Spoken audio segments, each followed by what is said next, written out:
Welcome, my friends, to the Eternal Challenger League Season 3 Qualifier 3. Today, guys, we're here with a full day of heated competition. So before we begin our first match, let us go ahead and take a look at the bracket for the day. So the first match is going to be Sarmation facing off against the Undertaker. So they're both actually playing under kind of a, I guess, identity hiding names today, or just kind of a, fake names essentially. So Sarmation versus Undertaker. And in our second best of three of the day, it's going to be Dov Plays facing off against Pounder. So certainly some very fun competition. Now let us go ahead, without further ado, and take a look at the winners from previous weeks. Actually, let's do that. So we got Falcon and Vicious Satsuma, who both qualified in week 1 and 2. The winner of today's overall series will, of course, be getting their name added to the Parchment of the Emperor, the tablet, the call to arms, whatever you want to call it. It's good stuff. It's going to be fun. So now, guys, we're going to be jumping over to the first battle, which is going to be Undertaker, and he's going to be on the Beastmen. So he's going to be playing as Grombrindle today. So Undertaker, Grombrindle, they both come in with steel chairs. They both kind of have that spooky aesthetic. It makes sense. And, of course, we do have the great Sarmation, who's going to be playing under Storm Seneschal. Seneschal? Not sure how to say that, but it's okay. Throw up them likes for Franz all day, every day. So we're going to be getting into the first match, Beastmen versus Wood Elves. Grombrindle on Beastmen and Sarmation over here on the Wood Elves. A classic matchup, a DLC matchup, as a matter of fact, which is quite good. No, Peter, it's not. It's not weird, actually. Yeah, he says, is it weird that I watch Turin more than I play the actual game? No, because I play Warcraft 3 maybe like once a week. I'll get on and play a couple games, and it's one of my favorite games of all time. But I watch, Grabby's YouTube channel, every single day. I'll watch at least 2 of his battles. So it's I completely get where you're coming from. Yeah, Pistolier plays. I like that for Dob. That's good. That's good. Yeah, he loves his Pistoliers. The elector counts, yeah, you know what? They're the elector counts. I like that. I think that's what I should be saying. Added to the list of elector counts. Aerocrastic here in chat says we have 2 representatives of Clan QSA, Dog Plays and Sarmation. Man, things are getting pretty heated up in here. Yeah. So here we go, guys. Here we go. So we're on the first match. It's going to be on Altdorf Outskirts. It seems like we're going to be lag-free today. Most of the players, when we loaded into the match initially, obviously the PCs may take some time to load, but as far as actual connection lag, it seems like it's good. So I think we're solid. The classic grudge match, yeah, Wood Elves and Beastmen. The Beastmen always encroaching in the Wood Elf forests, and the Wood Elves not having that shit. Orion, Durthu, those boys be stomping the Beastmen all day and night. Welcome, guys. Welcome to the stream. 244. The fire rises. ECL 3, it's on. And also, guys, tomorrow I'll be casting a tournament with Italian Spartacus on his channel. So if you guys want to see that and see the duo in action, that'll be tomorrow. I think it starts at 10 or 11, give or take. Yes, Rob, you made the stream. So for the forces of the Wood Elves and Sarmation, it looks like we're going to have Big Papa Durthu. So this is exciting. You don't see Durthu terribly often. Most Wood Elf players just have such a hard-on for Pravenoth Rayma and sniping characters and things like that you don't get to see these really cool characters like Orion and Durthu. But in this case, we have Durthu.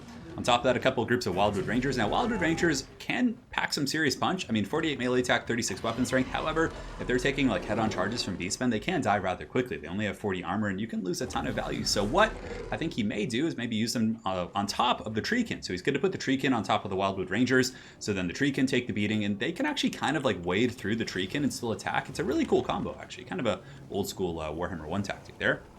So it's going to be Treekin and Wildwood Rangers. He's got War Dancers mixed in. He's got Durthu. It's very much a Death Star build, which is very, very cool. Winterheart Guards there for some unbreakable spears. Spears all over the flanks. And then he does also have a Spellsinger with the Lore of Life. And this is going to be great because of the fat heals on top of the very tanky units like Durthu and these Treekin and things like that. Garland Green, thank you so much for the 200 SEK. Let's get the party started. It's started, brother. Thank you so much for your generous support as always. And yes, we will name a Death Guard character after you in the army. We'll write the name of the base. It'll be fun. So here we have Hawk Riders as well. Hawk Riders are a bit of an interesting one.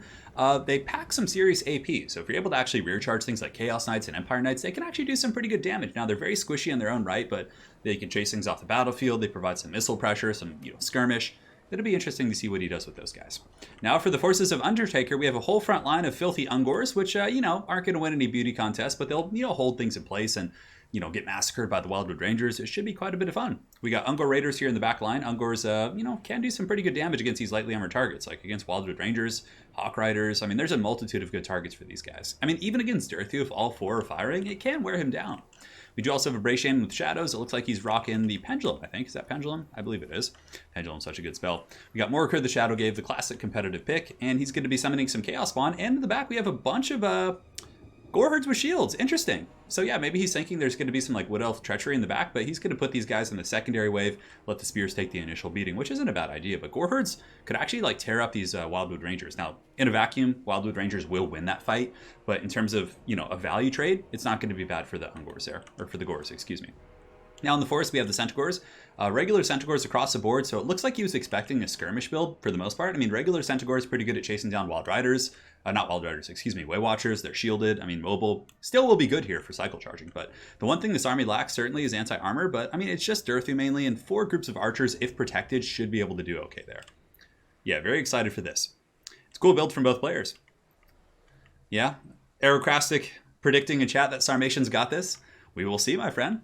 I think his army is pretty up to the task for sure. The fact that the Beastmen army is lacking a lot of anti-large, and you have to respect this and occasionally bring like something, you know, to deal with large threats, like maybe just like cut a couple Gores and slip in a Gorble or something like that. Because that can make the world of difference, right? Against things like Durthu and these Treekin and all that stuff. But yeah, it's going to be fun.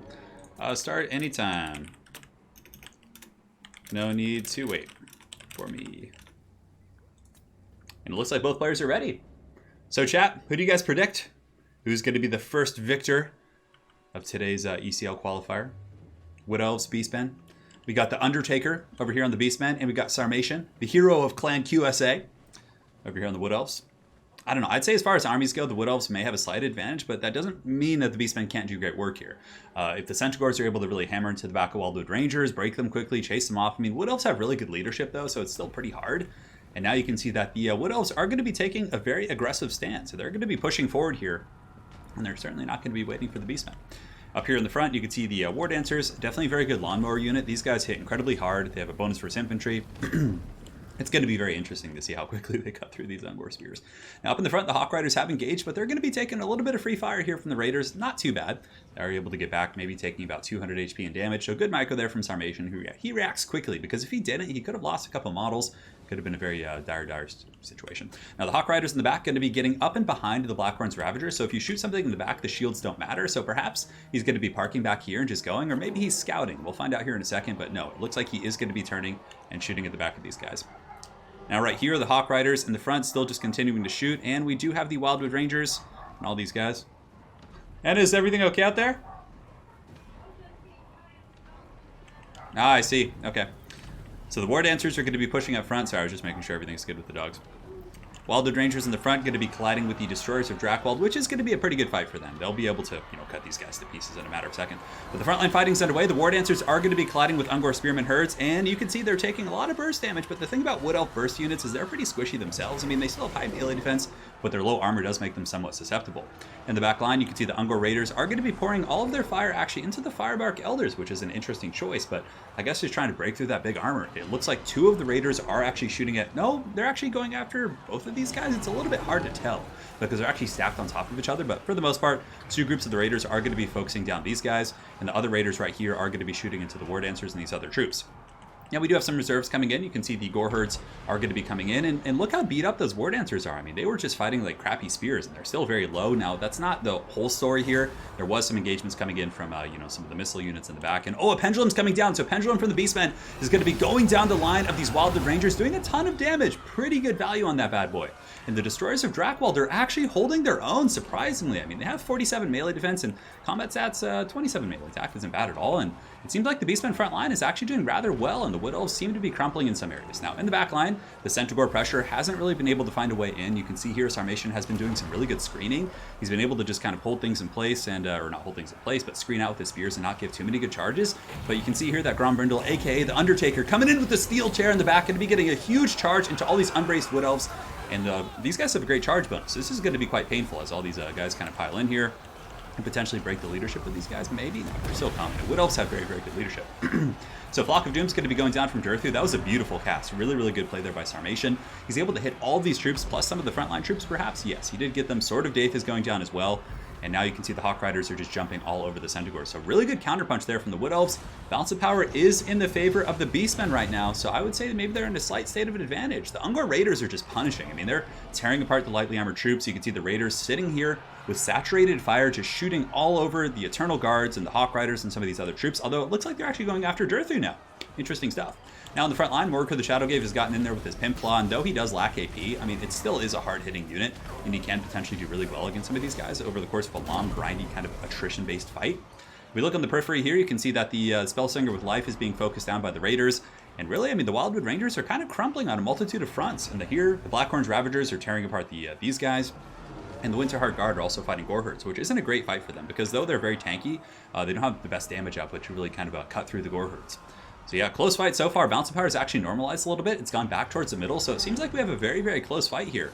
Big Papa Durthu is going to be tough to take down, and once these Ungor Raiders run out of ammo, that's going to be a big, big game-changing situation. Oh, but a Pendulum coming down. Another one from the Beastmen, tearing through those forces, just eviscerating and pretty much breaking off those. Did they get shattered? Oh my goodness. Those Wildwood Rangers just got, oh no, they got KO'd. Okay, so they got really low, and then all of a sudden the Chaos Spawn summoned from Morker. The Spirit Essence of Chaos was able to devour them. So man, brutal stuff there. That was really nasty. So now what needs to happen for Grombrindle is he needs to get the Chaos Spawn up and around and maybe pin in Durthu and try and drag him down. As far as healing goes, there's still a Spellsinger with Life, so there's got to be ample healing here for the Wood Elves, I would imagine. So they could probably drop a couple of heals, get the Firebark Elders, but I don't know if Durthu can solo all of this. I mean, there's so many spears. Sword of Daith and Flock of Doom will be really punishing here, and I like that a lot from Sarmation. The fact that his opponent keeps blobbing up on him because he kind of has to, right? And then he just gets the Flock of Dooms, he gets the Sword of Daith, and it certainly is pretty good. Also, guys, mind you, the Bounce of Power right now is very falsely inflated. So what you're seeing right now is the Beastmen having a bunch of summons. So they have the Chaos Spawn, they have some other troops here. So the Bounce Power, once those guys do disappear, will probably go back towards the center. So Undertaker is Grombrindle, and he's playing the Beastmen. I know some people in chat were asking. And over here we do have Sarmation on the Wood Elf. So Sarmation is the Storm. So he is the Storm Man, and he is going to be playing the Wood People.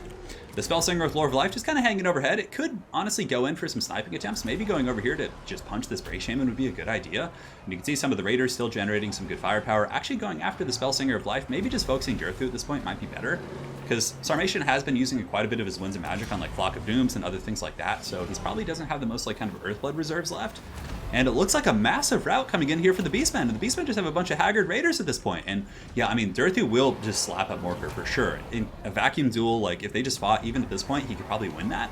So all the Ungor Raiders are going to be piling in. And, you know, they do have okay stats considering. I mean, 29, 21 on these Ungor Raiders. They have chevrons, so they might be able to actually do some okay work. Balance of Power is very, very even here, guys. I mean, it's going to be even is what I meant to say here. Because these Chaos Spawn will be disappearing in... Oh, maybe he saved the second Chaos Spawn summon. I think he did. I think this is actually from the staff. So those Chaos Spawn have piled in here. Man, very, very good stuff. And some of the Gores in the back are going to be kind of keeping the spears away from this engagement. And can Durthu, the Angry Tree, who's been scraped out pretty good here by the Dawi... well, that's kind of the lore, actually. But can he survive this blob of filthy Beastmen? He still does have the Firebark Elders, who are holding pretty firm. Earthblood going down. Very nice cast there by Sarmation. But the Firebark Elders are very, very close to breaking. Man, they're at like 8 leadership there. But yeah, he needs to do some sniping with the Spellsinger. I think there's a couple targets he could go after. Going after Raiders probably isn't worth it. But man, look at these Hawk Riders in the back just cleaning up shop. So he's methodically jumping around with the Hawk Riders and actually picking off the missile units in the back line. That's very, very solid. There's not much left for the Wood Elves either. I mean, the Treekin here are getting worn down. There's still Goreherds everywhere. The Chaos Spawn will be disappearing here in some time. It looks like they're on their kind of second tier of degeneration here. And Durthu is shaken. He's got 15 leadership. If Durthu breaks, it's pretty much 100% over at this point. Oh, and a big old Alpha Strike coming in from the birds. So all the birds are flying in. It's time, guys. And that's going to be a lot of punch. I mean, there's no spears. There's no anti-large. So these Hawk Riders here are going to be able to do some pretty good damage here against these filthy, Ungor Raiders, which are pretty terrible in combat. Morker is probably just going after Durthu, I would imagine, with his little claw.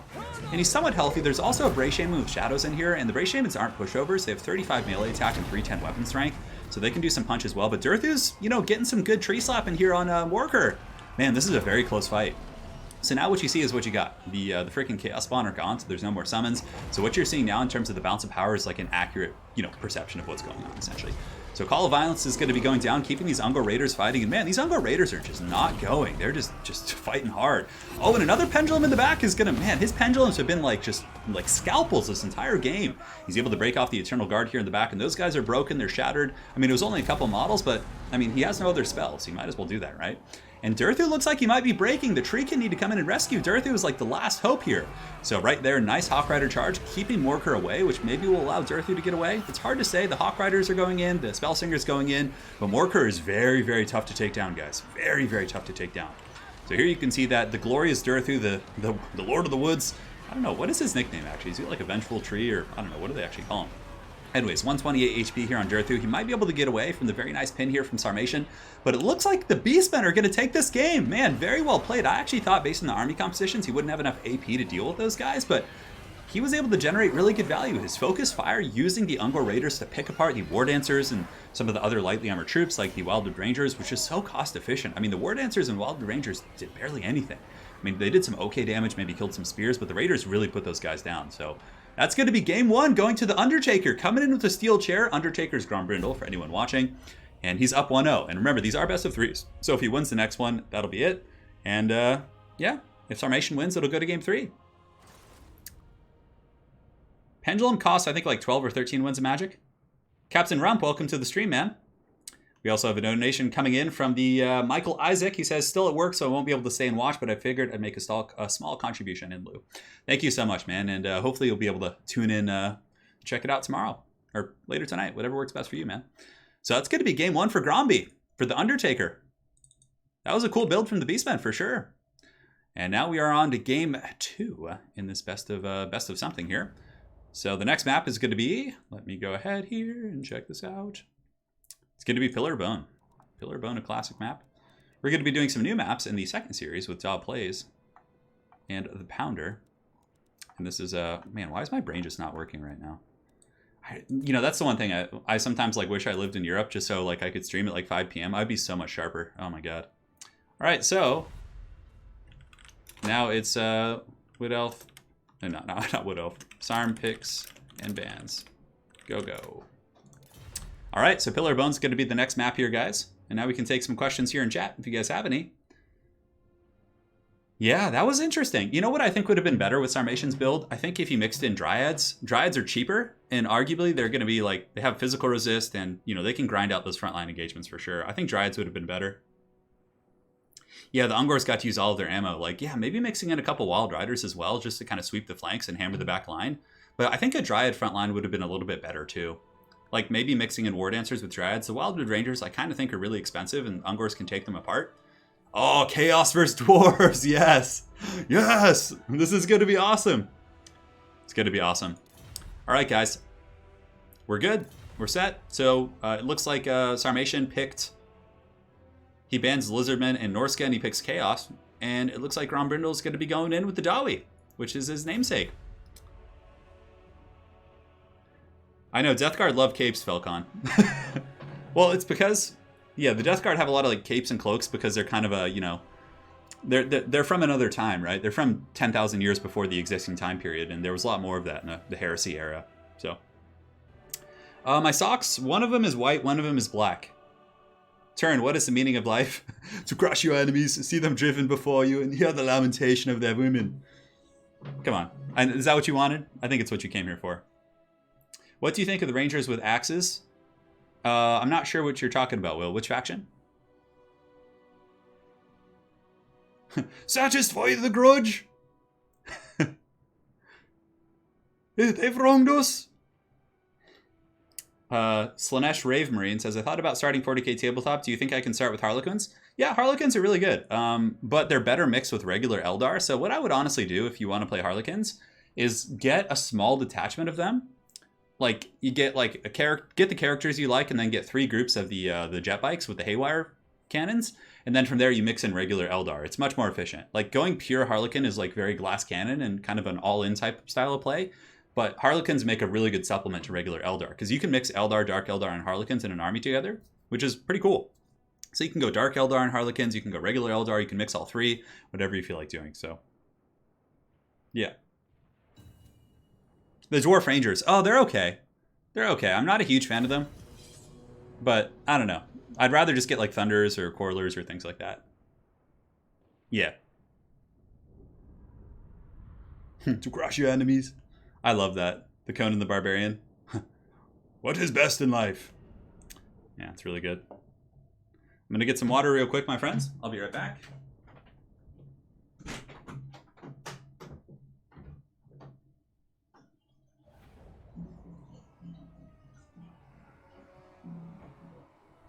Crush your enemies. See them driven before you. Hear the lamentation of their women. I still think Iron Drakes suck. Yeah, I think Iron Drakes, the Trollhammer torpedoes are pretty good, but the Flamethrowers I still think are probably one of the worst units on the Dwarf roster. That's just my opinion, though. I mean, I've seen people make good use of them, but it's just my opinion, 100%. What's up, Sofa Muncher? What is it better value, Goblin Wolf Riders or Spider Riders? Spider Riders all day because they're tankier and they also have poison, which makes them a really good kind of roadblock slash, you know, anti-harass unit. Yeah. I don't know if we'll see Gotrek because a lot of people don't have Gotrek and Felix yet. Like, everyone will have them, I think, on the 17th of October, is it? I can't remember. It's like a month after the release. It'll go free to everyone, but very few people have it, you know? A fair amount of Americans do because it's pretty easy to access the Games Workshop stores. Like, they're all over the place here. Yeah, I could start looking at some new maps. Yeah, I definitely use the same maps quite a bit, but I'll try and improve on that. All right, guys. So here we are, game 2 between Grombrindle, aka the Undertaker, and Sarmatian, who's playing as Storm right now, and it's going to be Chaos versus Dwarves. Now, a matchup that I think historically really does favor the Warriors of Chaos. They have good chariots, they have good harass play, they have good AP infantry that are very cost efficient. So I'm really eager to see how the Dawi deal with this. And oh no, we're getting the Dwarf Box of Doom.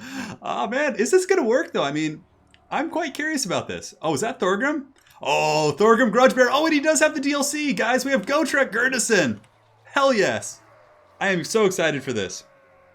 I am so excited for this. Oh man, this is great. This is awesome. All right, guys, so for the Dwarf build, normally I don't like boxes that much, but the fact that it does have Gotrek, it kind of wins my heart over in High King Thorgrim. So we have Ironbreakers, we have Hammers in the front, we have Norgrimling's Ironbreakers, Miners. I mean, it's very much just a tank and spank build. We have the Hammers in the back, the Peak Gate Guard, and these guys can crump Chaos Infantry if they don't get, you know, focused down by a bunch of assets. But we got the Dragonback Slayers, we have a single cannon, we have Gotrek Gurnison, the Slayer. Oh man, he's so cool. Anti-large, armor piercing, he's ready to party for sure. And we have High King Thorgrim. So Thorgrim's really good in these kind of box styles to play because he does have the Oath of Vengeance, but more importantly, the Great Book of Grudges. So pretty much everyone in that tight radius, if he positions them correctly, is going to be getting melee attack. The High King buff, of course, can be quite strong. And yeah, that's pretty much it. So for the Force of Sarmatian, he's got Chaos Warhounds with poison, regular Chaos Poison Warhounds. And for the rest of the troops here, it looks like Chaos Warriors with Great Opens into the Sunset, which is also Marauders. Does he have Marauders as well? So Chaos Marauders, Chaos Warriors, it looks like. And it looks like just Warriors, some Marauders, Mirror Guard on the far side. And Prince Sigvald, that is very interesting. I don't know. Gotrek will give Sigvald the business. Like, Gotrek will beat the brakes off this guy, like 100%. But it's interesting. He's not easy to snipe out, so if the Dwarves do go with a powder build, he's going to be pretty good. Fireball caster coming in as well. Fireball is going to be shooting downtown. And is it going to be going after Gotrek? Probably. Gotrek's probably the better target here. Oh, no, it's going after the cannons, and it actually doesn't kill a cannon, so it got nerfed recently, and oh no, Sarmatian! Over here, the blasting charges from the Ironbreakers just wreck one group of those horsemen. And for the rest of his army, he does have a couple Manticores, it looks like, up in the sky, and I'm surprised there's no chariots. Even against boxes, like, chariots are pretty mean. You could slam into the side of these hammers, and it's really, really stressful for the dwarves to deal with. Yeah, interesting stuff. So the Warriors of Chaos are going to be advancing in, and it looks like another Fireball is going to be going down to the cannon. Honestly, with his build that he has, I don't think it's worth fireballing the cannon. I'd probably just go after Gotrek, because the cannon is just like, it's not going to do much. Oh, look at that! He jukes with the crew! He still loses an artillery piece, though. So he's down to 2 cannons. Chaos is going to be getting a full surround. And I mean, they don't have a ton of missile pressure, so if I were Chaos, I would probably take my time just getting a full wrap around these guys. You know, just getting that sweet butter on that bread. On the back here, we got Chaos Warhounds just lurking in the shadows, probably going to be chasing off Dwarf troops. Oh, Sigvald, you're in the wrong neighborhood, dude. Thorgrim is a much more powerful character, and Gotrek Gurnison's coming in as well, and Sigvald needs to be careful. This is really bad. Like, if you get... Oh, and Gotrek coming in with the steel chair over the top. Sigvald, you're in trouble, dude. Oath of Vengeance has been popped, and Gotrek with the Rune Axe of Gotrek. Oh my god, Sigvald, what are you doing? Get out of here. Gotrek is just giving him the business. I mean, Gotrek has way, way better just combat stats here with all these different buffs, and Gotrek's Doom is popped. Oh my god, Sarmatian, no! Get him out of here! These dwarves are just taking him to Pound Town. Oh my god, he's just gonna lose Sigvald. Why is he doing this? Oh no, Sigvald. It must have been a misclick. Oh no! And Sigvald just gets dumpstered. Oh no! Oh, that's so bad. He says, what? What was that? I think he must have been microing something else and forgot about Sigvald. Oh god.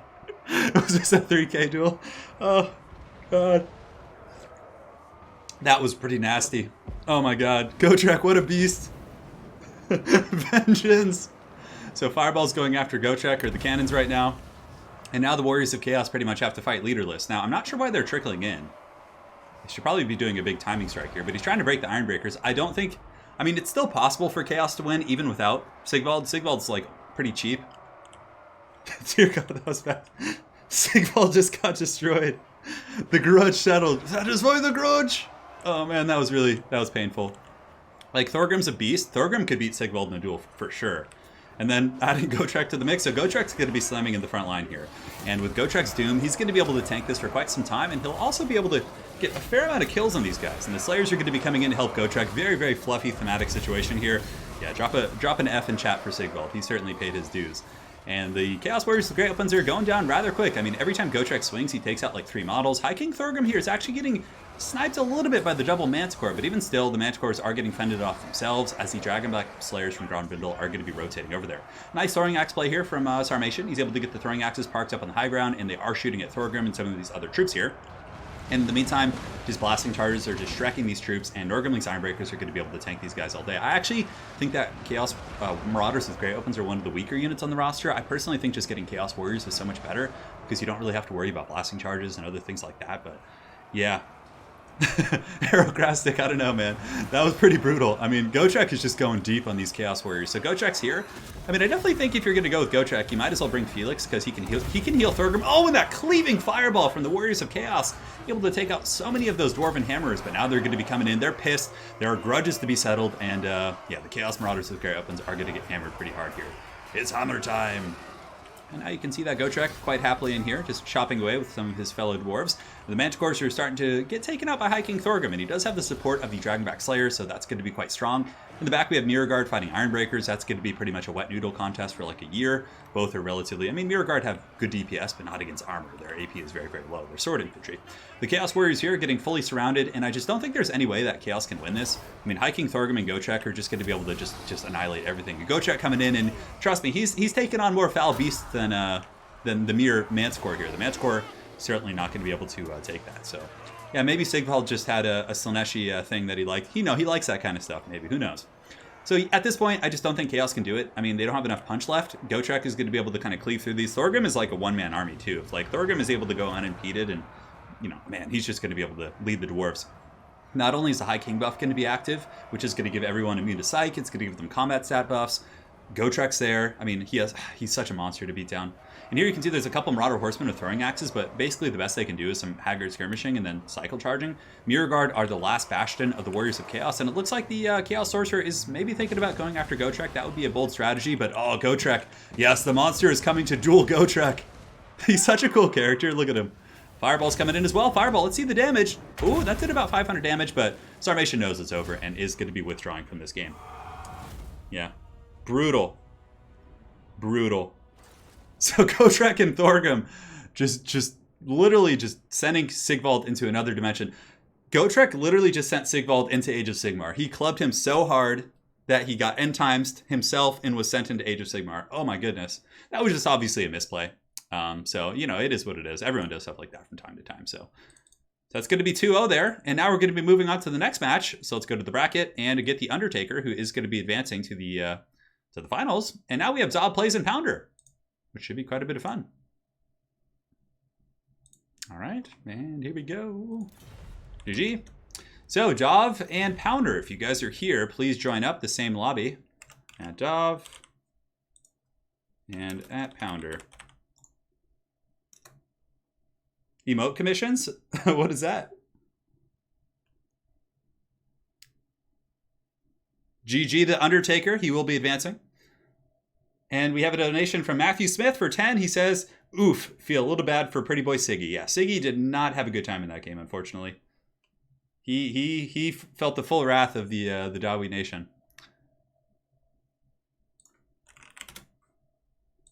All right, perfect. So let me go ahead and update the scoreboards now as we go back over to the battle lobby. So we'll see who's joining first. That is the big deciding factor.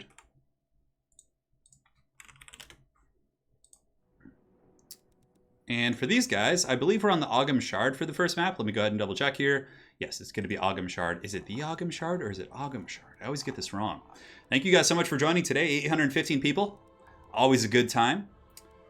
Have to sleep, sadly. Hey, get some rest. Yes, Alex, I always upload the matches afterwards, so you will be completely covered, my friend. The Ogham Shard! Where art thou? Yeah, is it the Ogham Shard? Or is it just Ogham Shard? I think it's down here somewhere. Yes. The Oak of Ages. Alright, so Dov is going to be playing his flex, so nobody wants to play as their actual names. Alright, so Dov plays is going to be here on the left-hand side. And he will be facing off against the Pounder, the Pride of Finland. Pounder says he's a little bit rusty, but he's always up for the challenge. And let me go ahead and make sure that he is here.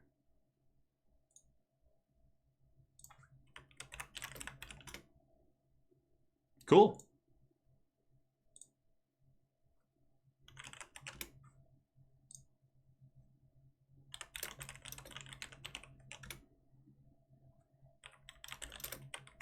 All right, cool.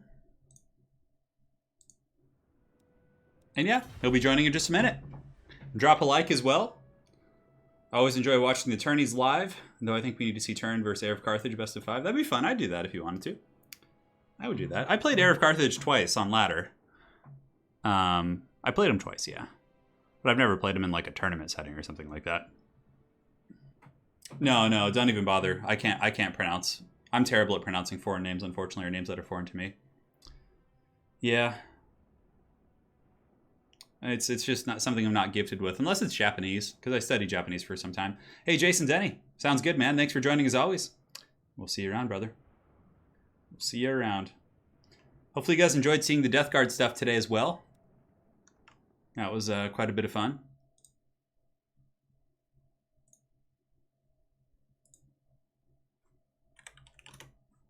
All right. I see him online, but there's the little idle button.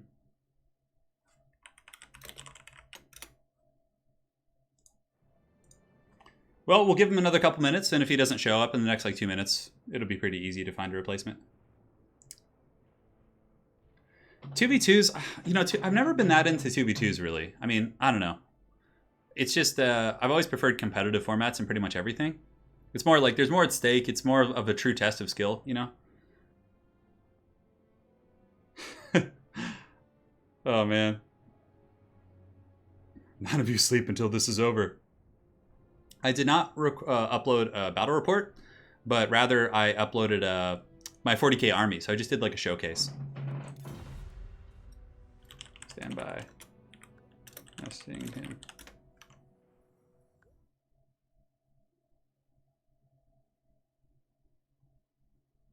Yeah. They're my hand is a little bit shaky though, so that's the only thing that's a little bit hard about the deal. You know, it's hard for me to record for long periods of time.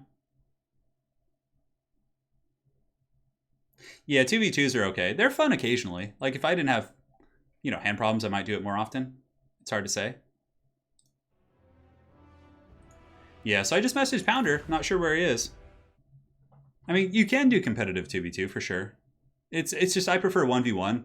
Like I like the gladiatorial kind of like you versus me kind of thing. I think that's like, because in 2v2 it's like there's no blame allocation, there's no like nothing at stake really. Andrea, thank you for the donation. Much appreciated. Much appreciated. All right, looks like Pounder's here. He is here. He rises. Yes. Pounder says he was making pizza dough. All right, pick double ban. Yes. And now the players are going to pick their armies, and we shall go. I mean, 2v2s can be fun. I don't hate them. I've played quite a few 2v2s myself.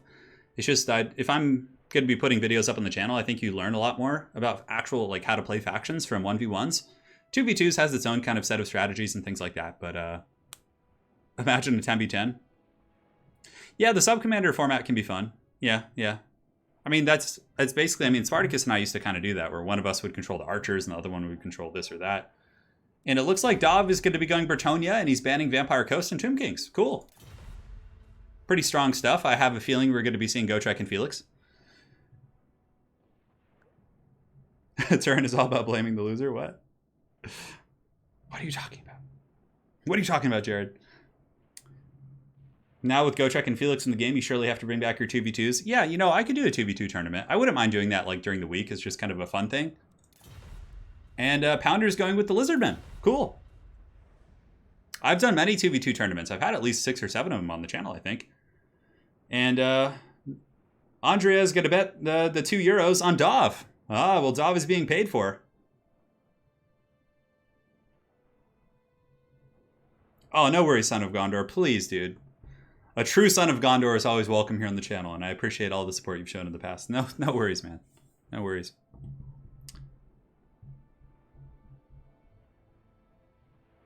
Yeah, and also, like, yeah, 2v2s in this game do have lag issues. It's kind of like when you get 4 people, it's already hard enough with 2, right? But yeah, when you get 4, it can get a little bit, dicey as it pertains to lag, for sure.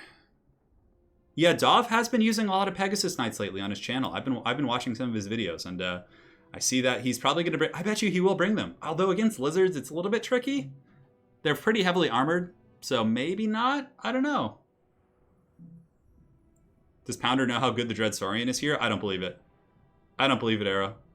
I feel like it's just... You're always going to be better off bringing, like just other, like, Cold One Spear Riders or other things. I mean, God, it's so... Or even, like, Stegodon, you know? With a Skink Chief or something.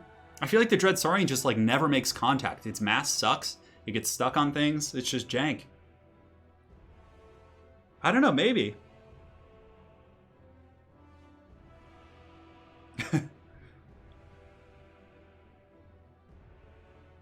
Yeah, whenever Italian Spartacus and I used to do 2v2s together, basically we would do sub-commanders. We would just, like... And I'm talking, like, when the game first came out. Basically, I would play the cav and stuff, and he would play the infantry. Yeah, that was how we would usually do it.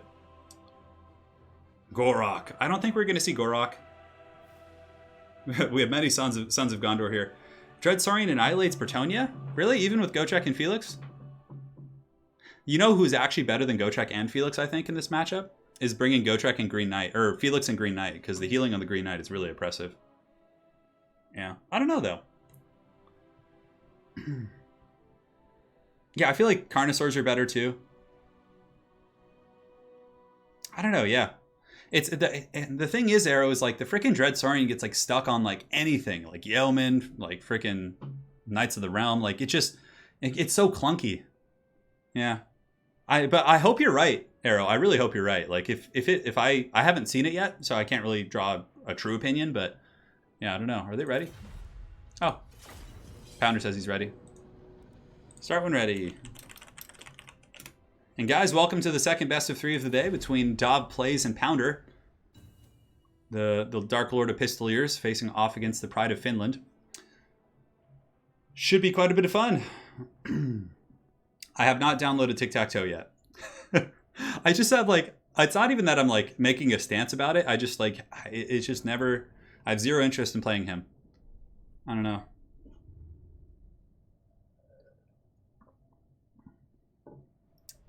Bretonnia has a ton of legendary hero options. Yeah, Green Knight. So Felix has an ability called Blood Oath. So if you bring Felix, Green Knight plus Fey Enchantress, man, it is tough to kill that Green Knight. It is really tough. Garland says playing 200 power versus Necrons versus Eldari should be fun, man. I actually don't play power level in 40k. I usually play points. Dude, I love Power Fist Crocsgores. They're such a fun unit, especially the ROR. I know they're really expensive, but man, they can really wreck shop. All right, guys, so for the Bretonians, it's going to be a whole wave of peasant mobs in the front line. On top of that, we have King Lewin up in the sky. Pretty standard stuff. So basically what you do is you fly in with Lewin, you use Sword of Corone, you lower the armor of the target, and then the Pegasus Knights come in who do lack AP, but with the lowered armor, they can actually do much better damage. So he's got 2 Royal Pegasus Knights. He's got Lewin. He has a core of Men-at-Arms with a Grail in the back, Beast Slayers of Bastion. So he does have some kind of core of infantry, but for the most part, most of his gold is invested in his Air Force. On top of that, he does have the Defenders of Fleur-de-Lis here, and Fleur-de-Lis, and a Damsel with Life.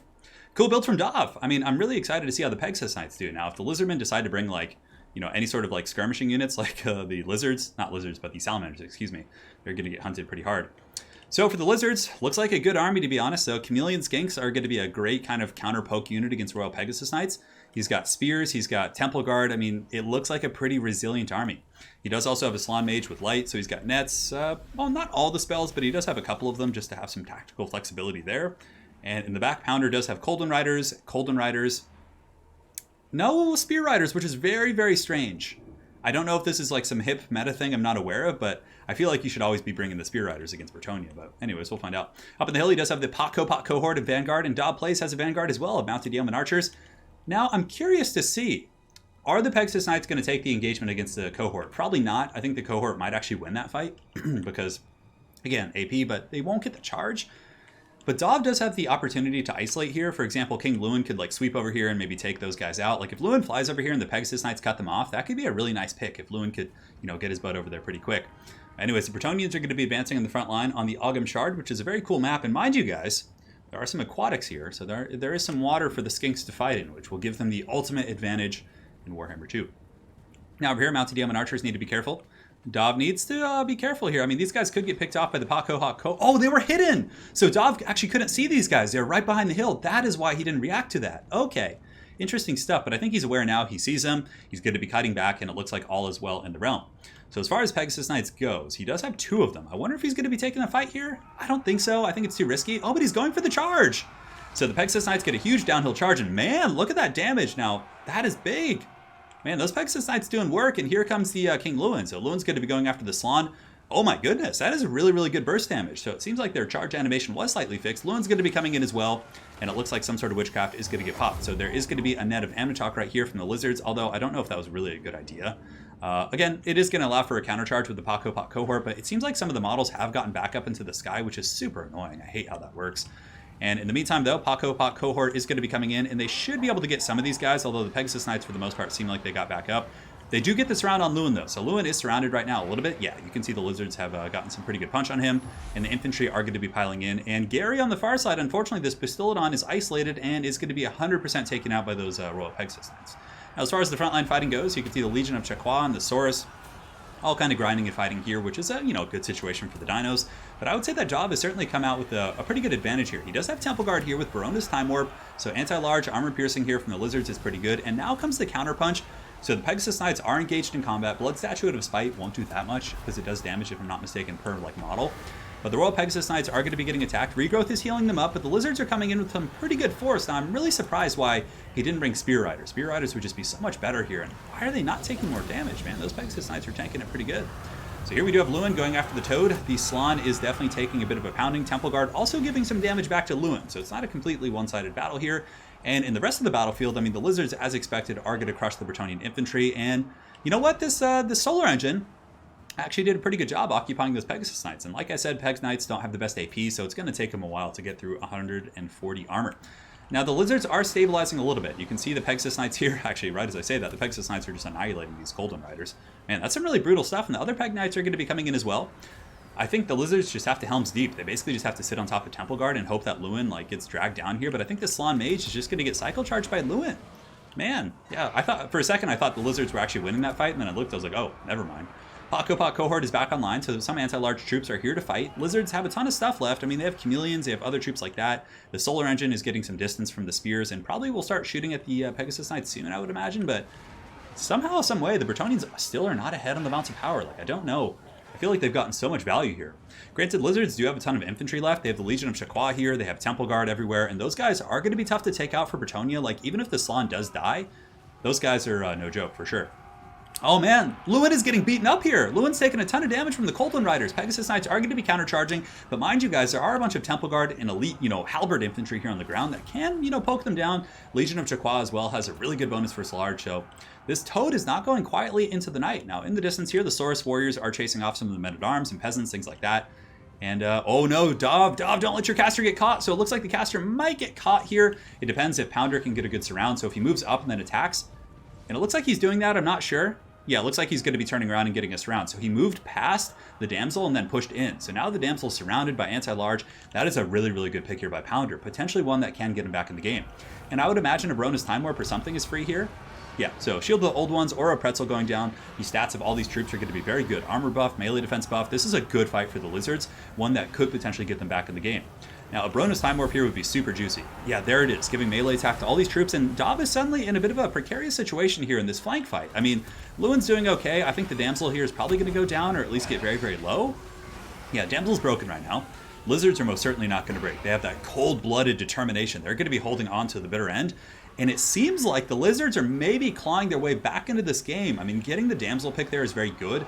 The problem for the Lizards is they can't capitalize and chase off that Damsel. Bretonnia actually winning a couple fights over here as well. Nice little banishment going down from the Toads. Oh man, bit of a wash there. The other Temple Guard are over chasing over here. Those guys need to come back ASAP. And look at this. Pounder still actually has his Chameleon Skinks online, which is going to be super useful here. Like, he needs those guys to come start shooting at these little, I was about to say pterodactyls, but no, they're Pegasus. So Temple Guard are holding pretty firm. Lewin is in a little bit of trouble. A net of Amatok could pin him in place. Maybe, but it looks like he's going to get back up in the sky, so I think a net would probably be a bad choice, because he would probably just lift back up. And the Chameleons have been poking infantry for most of this game, but I think if they come over here and start shooting the Pegasus Knights, man, it would just be exponentially more value. So yes, Dob is playing Bretonnia, and Pounder is playing the Lizardmen. So here you can see Temple Guard just kind of sitting on top of this Toad. I mean, the Toad is tanky, and like I've said countless times here in this cast, Lizardmen do have really, really good leadership. So Dob still has the mobile advantage, so I think at this point Dob needs to kind of break it down a little bit, be patient, chase off everything. Just go chase off any Lizardmen troops that are not unified with the main army, and yeah, that's probably going to be the best value you'll get. Oh, Dob also does have Gotrek, so I missed this. Gotrek was able to blend in because his icon doesn't look that unique. So Gotrek is here, guys. Satisfy the grudge. Gotrek's come in the fourth quarter here. Has a very nice niche pick here. I mean, Gotrek is going to be super good against these big monsters and can chop down the Toad as well as Temple Guard. So very, very good stuff there from Dav. Granted, he needs to get his healer back and heal up Gotrek. He still has the Grail here. He's got some peasants, but that Lizardmen army is looking a little bit scary. And if Pounder is able to stabilize this Bastillodon, the Solar Engine, and just start shooting Free Willy at whatever he wants, that's going to be really good. So he needs to get that back here. And as far as what Dav's doing, it's good stuff. He's chasing off swords. He's chasing off scraps wherever he can. Granted, swords are going to hold and actually might punch back these Royal Pegasus Knights somewhat effectively. And the bounce power is actually going in the favor of Dav for the first time in this battle, as Gotrek is able to get pretty balls deep in there and do some good damage against this Bastillodon. Now at this point, the Bastillodon needs to start shooting. It hasn't really been able to get much, if any, value this entire game. Skinks are almost out of ammunition as well, but even though it looks like it's bounce power for Dav here, it's still going to be hard. Like, Temple Guard are no joke, Legion of Chaqua is no joke, and you can see the Solar Engine is going to be shooting maybe at the Damsel. It's a little bit hard to tell here. Swords are broken over there, which is good. Now if we take a big look at the battlefield, it looks like there's not much left for the Lizards aside from this pocket, and Bretonnia pretty much is what you see is what you got. There's nothing kind of in the distance coming back here. Temple Guard are fighting the Beast Slayers of Bastion and Gotrek, and the Solar Engine is taking some pot shots here at the Damsel. If the Damsel wavers and breaks, it might actually shatter too. So Shield of the Old Ones going down is a bit of a deterrent here, but it looks like King Lewin doesn't care, so he's going to be popping in, going after the Toad. The Aura Pretzel, Shield of the Old Ones popped, and this is it. Oh, but Gotrek's coming in as well. Gotrek's going after the Toad. Oh, and the Toilet Seat Master might get taken out, and if the Slan goes down, I think that's going to be it. I think that'll be game. 27 HP on the Slan Mage Priest. He's still fighting. No, he's broken. He's terrified. But Gotrek and Lewin are also fully surrounded here. So what price shall they pay? As Temple Guard and Skinks swarm in here, but it looks like Lewin's going to get away. The Bretonians are going to be swarming from every angle here. Man, this is a crazy game. This is a crazy game.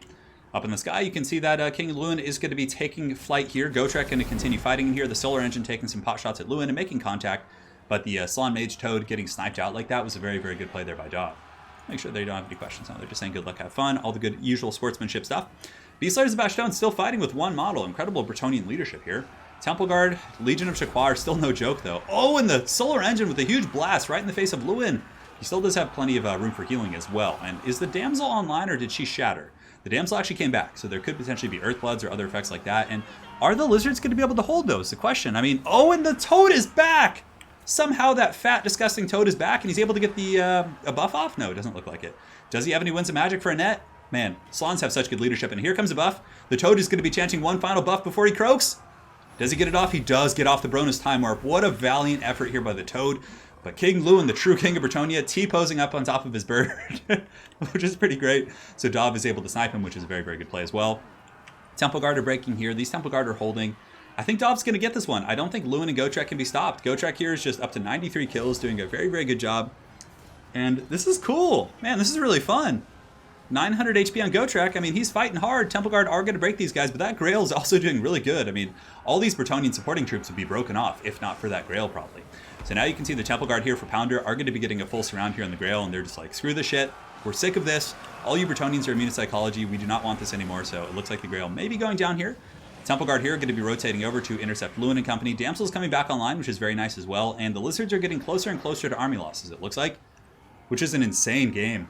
Man, well played! Well played to the Great Job Plays. If you guys haven't seen his channel, make sure to check him out. It'll be linked afterwards. And now you can see the Grail here is gonna break. One leadership, it's holding! No, it's broken. And the Temple Guard are gonna get cycle charged and army loss for sure. So a couple of mistakes from Pounder. I think had the Skinks been more supporting against the flying units, it could have been, you know, exponentially better. But man, those Pegasus Knights did pretty good for sure. They did some work. Well played.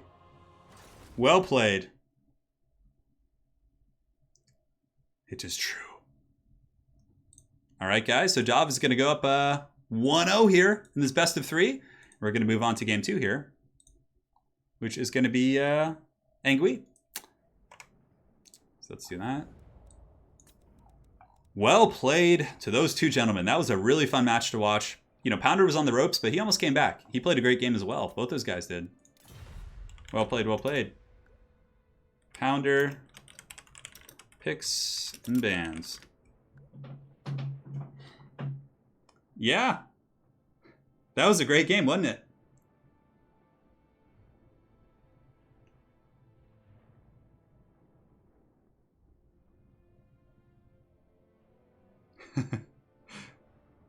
I hate a good build for... You have a good build against Lizard for Bretonnia? I mean, I feel like Dov's build is very hard to use, but in the hands of a good player, maybe. Like, Pegasus Knights are a very kind of glass cannon unit, but they can do work.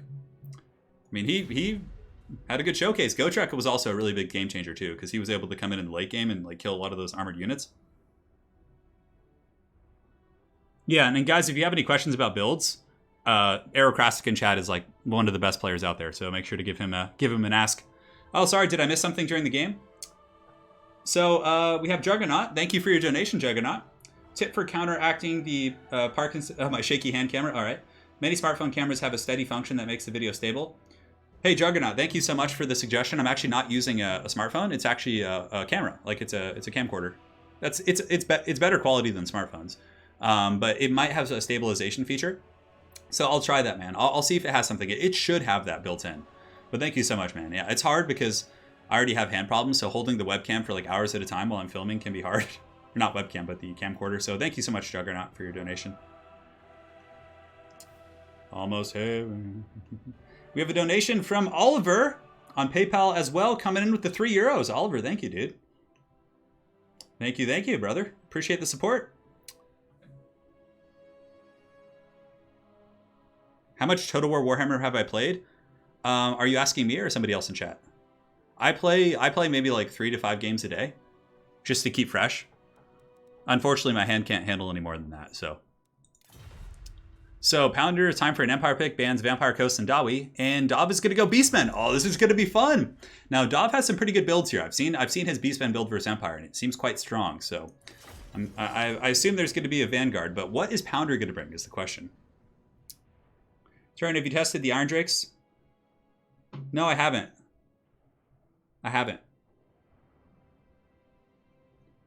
Wicked D, thank you for the support, man.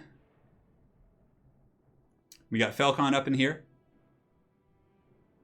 Yeah, there's probably something I could do in Adobe Premiere to stabilize the camera. But I will be filming a battle report in the next week or two. I'm basically going to be trying to find one of my friends from the local store to play with. And yeah, and eventually when Italian Spartacus, whenever he wants to, whenever he's free, we'll get him in as well to play battle reports, which will go up on both of our channels, obviously.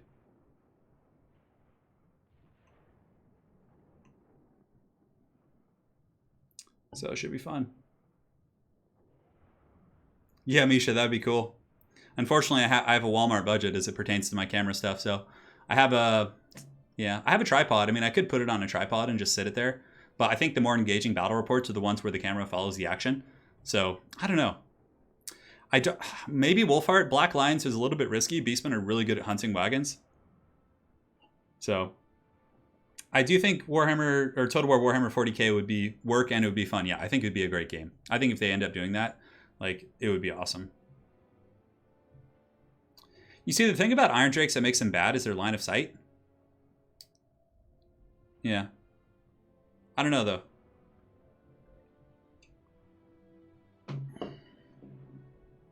Good versus evil tourney could be fun.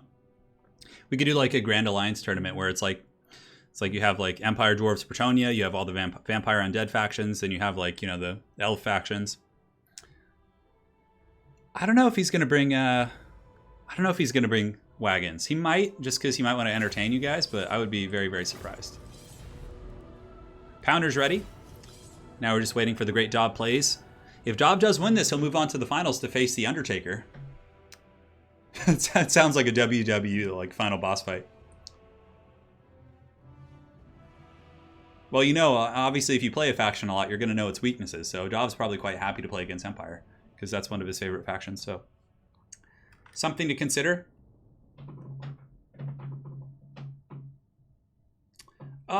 Matthew, that's a really complex question about how I would do the 40k game. I mean, I can make a video about it, but I think, like, honestly, they really have the pieces they need here. Wow, look how fast these guys loaded in. My goodness, that was like an instant load in there. That's incredible. So let's take a look at the forces of Pounder and the Empire. So up in the sky, we have Boris Todbringer. We do also have a Heaven's Wizard, so Wind Blast, plus Curse of the Midnight Wind, and the new Warrior Priest, who does have the Scroll of Power / Soulfire Bombardment combo, which is quite good. And for the rest of his army, he's got Flagellants and Halberds and Sigmar's Son, so all unbreakable. Except for the Halberds, of course, but they're close to unbreakable. They take forever to push. This is a really, really cool force. Like, instead of, like, you know, playing that kind of a... Yeah, man, this is really neat. So all unbreakable frontliners. He does have the Sterling's Revenge, Free Company Militia, but he doesn't have, like, anything he really has to worry about protecting, to be honest. Like, it's very much like, let's go fisticuffs, dude. You know, that's the kind of army here, which I think is neat. 2 Empire Knights as well. You know, they're going to be able to cycle charge the chaff infantry somewhat effectively. And Boris, yeah, it's very much just kind of an infantry grind fest. Does he have any elite troops? He's got 2 Pistoliers as well for counter skirmishing, so using Dob's own medicine against him. I would like to see the Royal Altdorf Griffites mixed in, just find a way, because that mobile terror is so good against Beastmen. But anyways, we have the Destroyers of Drakewald, so Dob has a whole front line here of Ungor Spears, secondary line of Gore Herds, Ungor Raiders here, and it looks like it's going to be a combination of Razor Gore Herds and Sons of Goros back here. Very, very good army. The pigs are actually quite good against Empire Heavy Cav. They have enough mass to stop them. They have good AP, and they can do well work against like great swords and stuff like that as well. Bray Shaman with the Manticore Summon and Amber Spear, and Warker the Shadow Gave. Cool army from both players. Yeah. No mirror matches, please. Hey, what's up, Romulan Dog? Let me know when you want to play in one of these, man. Let me know. Let me know. So the battle's underway. They're saying good luck, have fun. Very good sportsmanship all around. But, you know, this Empire army, like, there's not much to catch here. It's like the only value target to really pick off is going to be Sterling's Revenge. I mean, obviously the Pistoliers as well, but the Pistoliers should be able to pretty much, you know, kite any of the stuff here on the battlefield. So Sterling's Revenge shooting in, getting some good pot shots against the Ungor Raiders. Not bad. You know, obviously they're paying their dues. And the Empire Knights are going to be coming in for a hammering charge. Is Dob going to be able to catch these guys is the question. Looks like the Empire Knights at the last second are going to be turning into the Gore Herds and lancing down a couple models. Looks like they got a couple. Nothing to write home about. But Empire Knights are really terrible in sustained combat, so you definitely want to pull those guys back ASAP. So he's pulling back. He's just kind of reaving through the formation, and now he's going to be slamming into the back of these Ungor Spearmen here, which is going to be quite nice. Amber Spear coming down from Dob. Let's go ahead and watch here. And it killed a couple Empire Knights, but more so it actually killed his Ungor Spears. Pistoliers on the far side are shooting at the Destroyers of Drakewald, and now the Flagellants and company have engaged in the front line, and I really actually like this Empire build quite a bit. It's very, very durable. He's got Halberds, he's got Flagellants, I mean, Flagellants are squishy, but it's not going to break to the Beastmen Onslaught. A lot of Empire builds that rely on state troops do kind of fumble and break. In the meantime here, Dob is going to be using the Ungor Raiders here, and what he's doing is he's baiting, so Dob is putting the Ungor Raiders here like, look, it's free real estate, and then he has the Hounds and the Centaurs hiding in the trees, because he wants Pounder to like charge in there, but it looks like Pounder's actually forgotten about the Pistoliers, so it's not going to work in that respect. Empire Knights getting a huge lancing charge here into the Blackhorn's Ravagers, which is nice. Definitely need to keep those guys at bay because they hit very, very hard. And it does a little bit of damage, but Empire Knights, like I said, relatively lackluster in terms of damage output. I mean, it's okay, but you know, you're paying a pretty cheap price, right? So you get what you pay for. In the meantime, we have Boris Todbringer holding it down in the front line, and he is regenerating. Shield of Faith, all these nice buffs are going down, and the Chaos Spawn have been summoned, but Sigmar's Sons should be able to hold this pocket relatively effectively. And on the flank, the pigs are actually fighting Flagellants. Flagellants might be able to eventually grind them down, and here it's going pretty well. So even fight so far. Both players doing a great job, but now Dob is going to be coming in with a big counter punch. Sons of Goros, Chaos Warhounds with Poison are going to be coming in. Pistoliers are fended off. Empire Knights are on the run. There's a couple things that are looking pretty grim bones for the Empire. Granted, remember, this is a false inflation. The balance of power you're seeing right now is like the Chaos Spawn are all over the place. And once they disappear, it's going to be a much better situation here for the Empire. So the flank here for the Beastmen is completely collapsed. The Empire has been able to do some pretty good work here, but Pounder needs to re-rally these forces ASAP and get them over here to the main fight. If he doesn't, he's going to be in huge trouble. Soulfire Bombardment going down, doing good damage against the Gore Herds, and it looks like Toddy's trying to escape, and the Chaos Spawn will be disappearing relatively soon. Empire Knights have fallen back, but Pounder again needs to make sure they don't get caught up in sustained combat here and get taken out for free. Because it seems like the Empire is doing pretty well in most of its ground fights. Like Free Company Militia is still shooting. Curse of the Midnight Wind has been just getting popped all over these guys, making them very squishy. And balance of power is in the favor of the Beastmen, but remember guys, there's two groups of Chaos Spawn on the battlefield, and once they do disappear, it could potentially change. Here we do have the Celestial Wizard going to be intercepting the Bray Shaman, and Toddy's coming in! This is big! If Toddy could snipe out this Bray Shaman, that could be really, really powerful, but Dov reacts very quickly and is able to pull the Bray Shaman back. So good stuff there, and also the pigs are coming in, so he doesn't want to mess with the pigs. Mess with the hog, you get the tusks. I guess that works, right? Pistoliers here for Pounder haven't really done too much. They've just been kind of fended off here by all the raiders. Halberds are holding off some Gore Herds. Again, not a great engagement for them. But the Empire, again, still has Free Company Militia. And a lot of Halberds and Flagellants over here doing their thing. And it looks like the Bray Shaman is actually kind of getting chased down here. But the pigs, the wild hogs of the old world, are able to hold back Boris Todbringer. The Manticore Summon's going to be coming in. And yeah, Beastmen summoning is so powerful. Like just dropping layers and layers of summons, it's so hard to deal with. Anyways, Halberds and company are going to be rotating over, trying to probably rescue Toddy would be the best course of action. Empire Knights have continued to pull back away from these guys, and they would actually be very useful in this main fight as well. And the Free Company Militia are now fighting in the forest against, Poison Warhounds and the Sons of Goros, so that's going to be a huge losing fight for those guys. And yeah, it's actually, a reasonably close fight. Manticore Summon is falsely inflating the balance of power, but if they're able to, take out the Celestial Wizard, for example, I think that would maybe seal the doom of the Empire. Like, they can't afford to lose stuff like this right now. So the Celestial Wizard needs to fall back. Toddy needs to come in and snipe out some high-value targets. It looks like Empire Knights might be chasing down some pigs, which isn't bad. But yeah, the center mass is not going well here. 58 halberds, and how many flagellants do we have left? 41. Should be able to beat down these Ungor spearmen. And Toddy maybe wants to come in and rescue the Celestial Wizard, but no, it looks like he's actually going for the kill of his own, which isn't bad. Eye for an eye. Yes, that was a Toddy meme, I suppose. But he gets in there, the Manticore's coming in to try and intercept as well. Empire Knights are able to kind of crack this front line a little bit, and it looks like the Celestial Wizard from Pounder might actually come back. Oh, and the Bray Shaman's actually pushed off. That's a really, really nice pick, but the Manticore is still going strong, and Pimpclaw's coming in as well. This is a really close battle. I mean, these two players have had some really, really good games. Now, it looks like Dov may have forgotten about his Raiders, but again, the Pistoliers have been forgotten as well, so a bit of a wash over there. The last of the Sigmar Sons are fighting against the Gore Herds and should be able to win that respective fight, and Toddy is a little bit surrounded here. Sons of Goros do have really good AP values, so he doesn't want to be fighting them in a grind. Harmonic Convergence will make him, that much stronger, but the Manticore here is about to disappear, so attacking that Manticore probably isn't worth it. A Soulfire Bombardment, nice one right there, taking out a couple of the Blackhorns Ravagers, and what is Toddy going to do? The Sons of Goros are a pretty big issue for sure, and I wonder if they're going to go peel these Empire Knights. That would actually be a pretty good idea. If he peels the Empire Knights, then he could get his Bray Shaman back, because I think he's only used one Manticore Summon this game. Yeah, I think he's only used one. So Toddy's now going to be doing Morker, and here we do have the Blackhorn Ravagers, who are going to be going down to the 20 Flagellants and the Warrior Priest, who has popped his Scroll of Power, and the Celestial Wizard is getting hunted pretty hard. Is he going to be able to save it? Empire Knights might come in for a counterpunch, but it looks like for the most part the Beastmen are going to be losing their caster, unless these piggies can peel, which I don't think they're going to be able to. So back in the main fight, Toddy's back up in the sky. This is a good place for Toddy to come if he can actually punch down the Sons of Goros and stabilize this position, but Dov reacts very quickly. Very well played there to Dov. He's able to pull back and get those guys away. And the Warrior Priest is getting hunted by Pimpclaw. We need to watch out. Yeah, he's coming for him. Warrior Priest is able to get away. How many guys do we have left? Yeah, it looks like he's got 32 kills. Man, if that Warrior Priest dies, that's going to be pretty bad. The Warrior Priest, bombardments are going to be so good. And now, there's going to be a second wave of pressure from Dov as he is coming in here with Ungor Raiders. Now, are the Pistoliers coming in any direction? It looks like they've come up and around, so the Pistoliers are actually back online, which is pretty powerful here.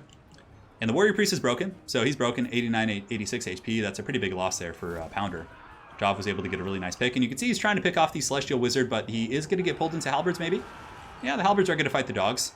Toddy's going to be trying to unify here. And now these Raiders are free real estate. I mean, you could charge them with Pistoliers or something like that, but I think trying to finish off Sons of Goros and the Poison Hounds will open up a ton of pressure, because then Toddy can be really oppressive.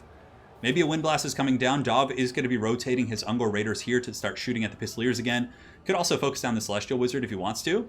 Man, these have been great games between these two players. Awesome stuff. Awesome stuff for sure. Raiders are shooting in, going after the Celestial Wizard. If Pounder is aware, he could start juking for sure. And now you can see Boris Todbringer going to be hunting down those hounds. And we have Morker the Pimpclaw. He's coming in. He's got his big gimpy claw. And he gets a big overhanded chop there, but it looks like the melee defensive Toddy has held up here. And guys, this is actually a really close game. The fact that Toddy's going to come in here and be able to cycle charge these guys is pretty good. Empire Knights could come in. Oh, the last of the Sigmar Sons, these brave patriots of the Empire, going to be charging in. Look at these guys. Awesome stuff. So here they come. 4 models jumping in there. We do also have halberds fighting. Sons of Goros going to be charging in, but they're very, very beat up. They could potentially get terror-routed off. Pistoliers are going to be, kiting back. Celestial Wizard's doing his thing. Toddy needs to be careful not to get surrounded. That could be, a pretty bad situation. But Toddy cycle charging can definitely deal with Boris. Halberds are coming in as well. Ooh, and a Wind Blast. Nice Wind Blast there. Although it does take out a Sigmar Sun, but it looks like it did some okay damage. Yeah, Celestial Wizard at this point. Just attack the Ungor Raiders. Just get in there and go fisticuffs. Pistoliers are doing some really good counter skirmishing. Is Pounder going to get this game back for Sigmar? And he charges in to break them because the charge impact will probably break these guys. Poison Hounds are broken. And suddenly, guys, we have quite a game on our hands. Sons of Goros are still here. If the Sons of Goros can get focused down by the Pistoliers, that could be a pretty big game changer as well. Those guys are a pain in the butt. They have really good AP values as well against Toddy. Pistoliers are now going to be shooting at Sons of Goros. Morker the Shadowgave's coming in as well. And, but Morker gets a really nice claw right there. 2,400 HP against 26. Morker is nowhere near his healing cap. Celestial Wizard and some Empire Knights are going to be coming back in. He gets a nice little charge there, takes out a couple Raiders. These Raiders are going to be really, really tough to deal with too. Toddy's coming in as well. Looks like he's going to be going after Sons of Goros, which is a good target. Celestial Wizard is a pretty vulnerable target right now as well. Empire Knights do get a nice charge right there, but they barely have any models left. Pistoliers are broken off. They could come back. For the most part, though, Beastmen are still in a slight advantage because Morker's going to be really, really tough to take out. And so are these freaking Ungor Raiders. Like, they just have so many models. Toddy isn't, like, the best at clearing hordes either, I mean, he hits hard enough, but it's still going to take some time. The last son of Sigmar, yes. He's going. The Sons of Goros are pretty close to breaking. I mean, Toddy does cause terror up on that big bird of his. If the Celestial Wizard goes too, that could be a pretty big situation. So I think that Pounder needs to be aware of this and keep juking and running. Yeah, and there goes the Sons of Goros maybe, shaking, -19, -4. Man, they're just barely holding on. The terror route does eventually come in. And the Empire does get some Pistoliers back, which is nice. Ooh, but losing the Celestial Wizard's really bad. Oh, and oh my goodness, Morker gets him with the uppercut, the Mike Tyson uppercut.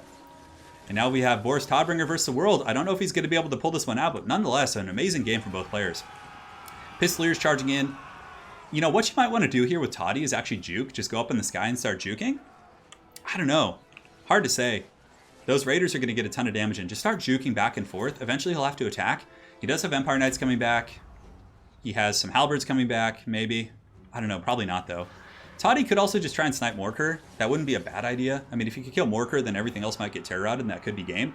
Empire Knights get a nice little charge here, take out a couple models. But Morker's coming in with that claw, and it's no joke. And the Raiders peppering fire, doing a ton of damage. Yeah, I think you just go for Morker at this point. Just try and get really lucky on the RNG of those attacks. Because, Morker is probably the way to go before you get too weak to do it. Because eventually, you will have to deal with Morker eventually.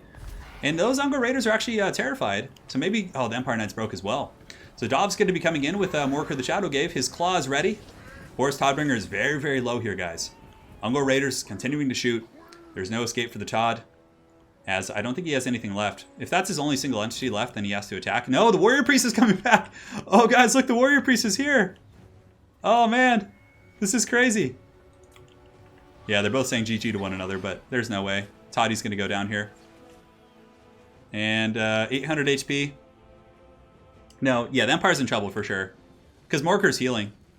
And the more he heals, it's going to be army losses. Yeah. He feigns the charge and that's it. Wow, what a game. Yeah, what a game. Oh my goodness. So Dob Plays is going to take that series 2-0. And he will be moving on to the grand finals. So, Undertaker, if you're watching, Chesht, join the game. It's time to go. Well played. Those are some great games. So now we have a best of 5 finals. Grand Soulfire of Destiny, not today. Good luck with Grombrindle. Cheers, Pounder. He played some really good games today. They were great. Ungor Raiders carrying 2 games today, absolutely. All right, so we're gonna do this. And now we're gonna get Pounder in here, so I just need to do this. So you're up, Pounder. Let me go ahead and message, not Pounder, excuse me.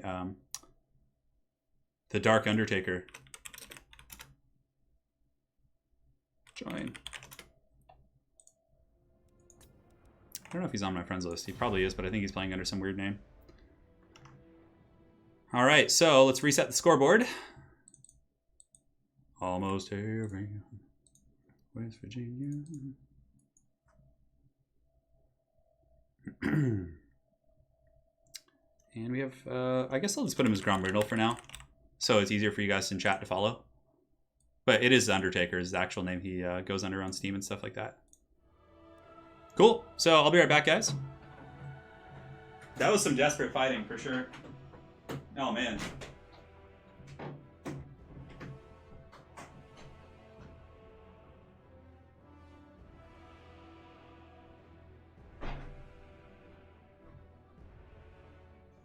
Oh, nothing.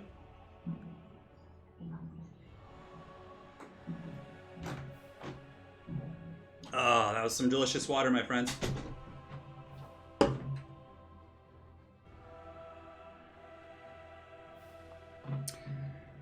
All right. So it's time, guys. Here we go. The Grand Apumba finale is here. So let's go ahead and start with the first map, Iron Sand Desert. Top pick and ban. Single bans. Loved it.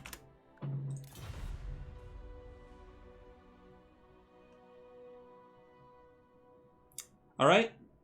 1 second, guys. Getting things fired up here.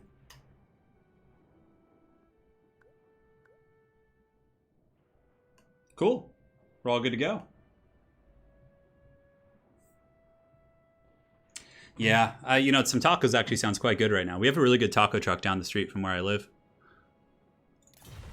I'll pick Empire and ban Dwarfs. All right, so Dob plays, picked Empire, and he banned Dwarves in our first match. And Grombrindle is going to pick, the White Dwarf himself is here, but his Dwarves are banned. Nakai isn't very good. Nakai kind of sucks, to be honest. I mean, he's a good character in a vacuum, but he's a little expensive for multiplayer. He costs 600 more than the Ancient, which is pretty much the same. Yeah, this is a good map. This is a fun one.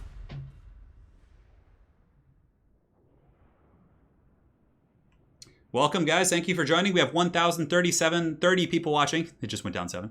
But thank you guys so much for joining in this fine afternoon in the ECL Season 3. Grombrindle with High Elves, that would be a little strange. No, he's going Beastmen. I mean, we saw that Grombrindle earlier is a pretty good Beastmen player. He was able to pull off a solid win against a good Wood Elf build against him. So he's going to go Beastmen against Dob's Empire. Now we get to see more Pistoliers. Well, you know, he's going to pick Dwarves next game, though. I used to get a Gogi truck every other week. Dude, Arrow, if you lived in California, bro, we would feast like the heathen kings of old. You have K-Town. There's so many good places to eat here.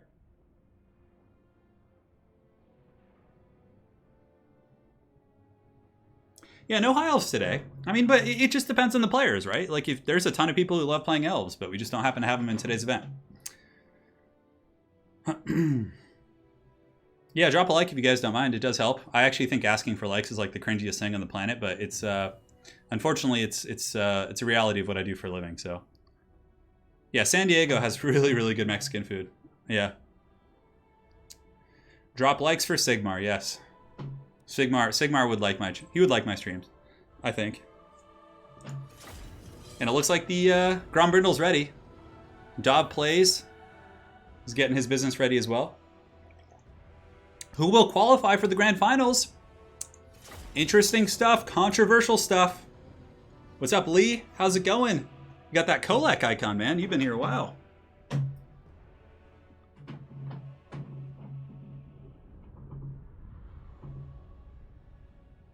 Yeah, Sarmation, your build was really cool.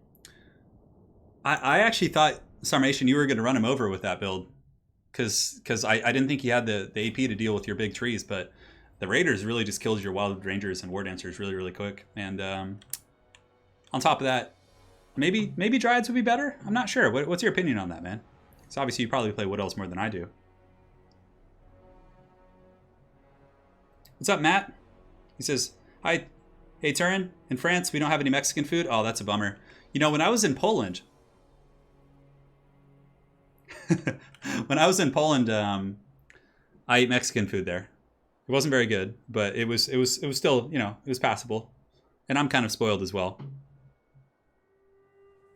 Alpaca Lord, I would actually not mind playing in tournament formats that are short like this. Like Eternal Challenger League, I could do best of 3s and a best of 5 in one day. I could do that. But the reason I don't play in them is because I'm hosting the tournament. So if I play, it's kind of like, it's hard. It's like a little bit annoying to do both, like be a player and a host. It's okay, Sarmation. No stress, man. I mean, the Sigvald getting karate chopped was the bigger mistake, but don't stress it, dude. I do stuff like that all the time. Cosplay Grombrindle. Oh my god. Ah, got it, Sarmation. All right, guys. A little bit of lag. Hopefully it'll subside. These two players, of course, are connecting from very, very far away. And it seems like it's okay. Perfect. Yeah, I think we're good. So, for the Force of Dob plays, he's going to be coming in with Toddy. Toddy, of course, hates the Beastmen and loves to hunt them down. We do also have Pistoliers here in the front. Pistoliers, Empire Knights, Spears, Spears, Spears. So, for the most part, he's not investing in infantry like Pounder did in the previous game. But he's got Toddy. He does have Amber, the Amber Wizard, and also Felix. So, Felix does have the helping hand. So, if you do get forced into the Death Star fight, he can heal all your other characters. So, he can actually heal up Toddy as well as the Amber Wizard, which is really, really good with the Blood Oath. And helping hand, of course, can make them very, very tanky, which is pretty cool. So neat army there from Dob, but the Beastmen, of course, going to be in a vanguard as they usually are. So Ungor Spears in the whole front line, Ungor Raiders here. In the back, we have Gore Herds with shields into the sunset, and a bunch of pigs, and a Bratian with shadows, and Morker. It's like, it seems like this is a pretty standard way to play against Empire. Like, I've been seeing this or a variance of this build in like almost every matchup. Yeah. Garland Green, thank you for the 100 SEK, man. Drop them likes for Lady Turn and Nurgle. May also help with keeping your feet fungus free. Yeah, that's nice. That's nice.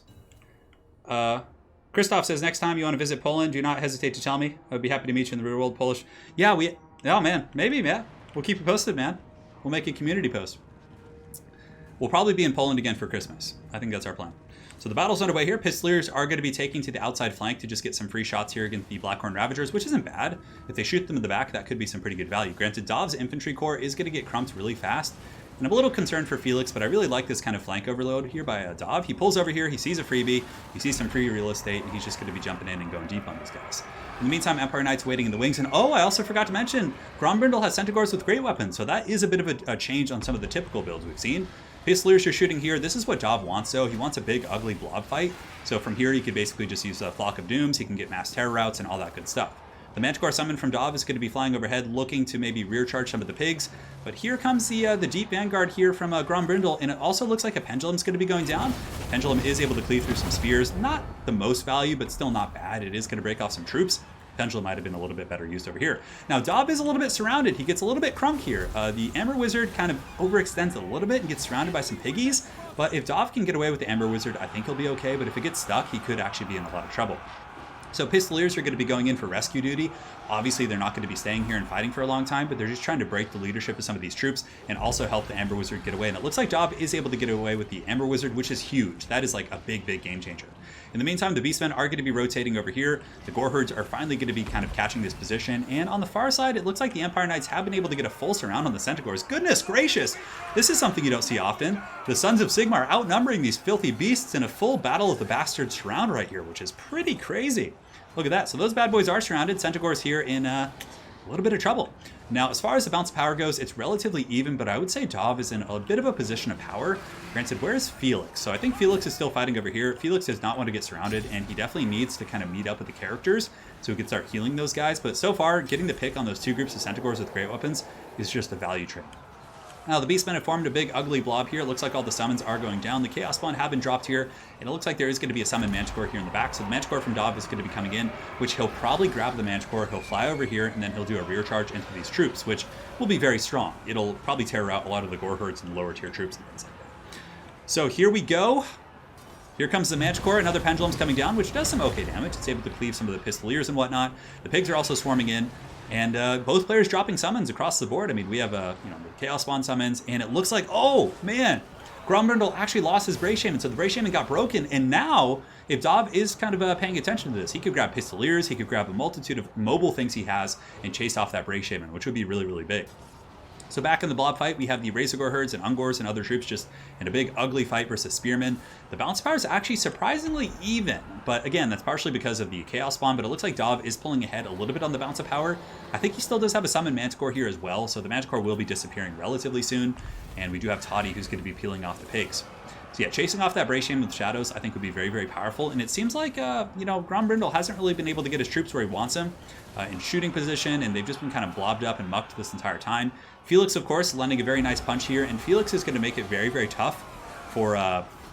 He's going to make it very, very tough for the frickin', what was I going to say? For the Beastmen to finish off the characters in the late game. Granted, this is a bit of a mistake here from Dov. He's let the Amber Wizard sit idle, which is, it's easy to do. He's microing a ton of stuff, and it looks like the Amber Wizard's actually going to break, which is a really nice catch for the Beastmen, for sure. The Feral Manticore here from the Empire is going to be collapsing here in a second. Dov still has all his Pistoliers, but they're getting kind of caught up amongst infantry a little bit, so he needs to pull back, kind of reset there. Cycle charging from Empire Knights on the outskirts of the battlefield is going to be very good. Ungor Spearman herds with shields are getting rode down. Empire Knights here riding down some of these cheap spear units as well. But the Amber Wizard's now gone, so we certainly still have a battle on our hands as the Beastmen have a lot of forces left, and Morker the Pimp Claw does not go quietly into the night. Oh no, and Felix is alone! He's like, I'm going to put my sword in my hilt and run, because that is a good idea. So he's going to try and run. Morker has poison, of course, so Felix is broken. I don't think Felix paid for himself this game. He wasn't really able to heal characters and be a support, unit like he should. So he's going to be getting hunted right here. And yeah, Felix is in a little bit of trouble as Morker is really on the hunt. So with Felix going down, plus the Amber Wizard, that really changes the dynamic of this game. It's suddenly a game that the Beastmen could win. There's not too many big terror-causing monsters here. Felix is going to get hunted into the Shadow Realm. And the Ungor Raiders are now going to be turning and shooting here, going after Boris, going after some of these good targets. And another Chaos Spawn summon is here from Morker. It was actually being saved in the back pocket. Now, I don't know why he did that here, because there's no big kind of fighting, but he may be trying to go after Toddy, but he's not going to be able to catch Toddy. So perhaps a little bit of a blown load right there. I think using it on top of the spears or some other units that it can guaranteed fight would be better, or maybe using it to chase down Felix. So it looks like Morker is a little bit tired of chasing down Felix. We have 39 speed on Morker to Felix's, what is it when he's not poisoned? 34. So he is faster, actually. He would have caught him eventually, but I think he doesn't want to get isolated over here. So the Chaos Spawn are going to be turning in to go after the Empire Knights and the pigs as well. So here they come. And a big old charge. This is good. I mean, this is good for the Beastmen.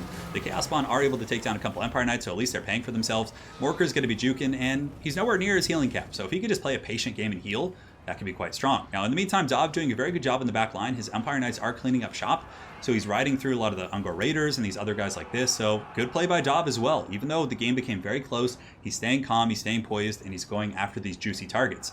Now, as far as what's going on over here, it's pretty much just a mess of Pistoliers who are out of ammo, and they're just kind of running into spears and, trying to break them, but it looks like the Stories of Drakwold might actually get those kills here. Now, the Chaos Spawn will be disappearing soon. Toddy's going to be coming in with the Cycle Charge. He does miss that attack, and some of the Spears and Morker are turning around now, and Chaos Spawn. This is a scary one, because Toddy's going to take a lot of unnecessary damage here, but Felix is back online. So if Felix and Toddy can stand shoulder to shoulder, they can start healing, both of them, which would be huge. But, oh man, Toddy taking a bit of damage here. The Chaos Spawn are now gone, so he's going to be able to escape. There's no more high mass. Empire Knight's going to be slamming in here. And Ungor Raiders taking rear charges from all directions here by the Empire Knights. Man, this has been a great game. This has been a great game for sure. So Felix coming back in. And if him and Toddy can fight shoulder to shoulder with Empire Knights or something, I think that would be enough to cleave these Beastmen from the realm. Now, do the Beastmen have anything on the wings? We have 60 Gores here, but Dov has pretty good chasing assets, although it looks like his Pistoliers were broken. But the bounce power is going heavily into the favor of the Empire, as the Beastmen forces are just getting crumped right now. They're just being broken. I mean, if Morker could somehow fight Toddy, but Toddy's a much better duelist. 91 freaking melee attack here from the helping hand of Felix. And Felix is now healing himself, plus he's also now going to be healing Toddy, which is insane. And Grombrindle is going to withdraw because he knows it's over. So that's going to be game one. Felix, I'm back! He is back. And that is going to be a victory for the glorious Sons of Sigmar.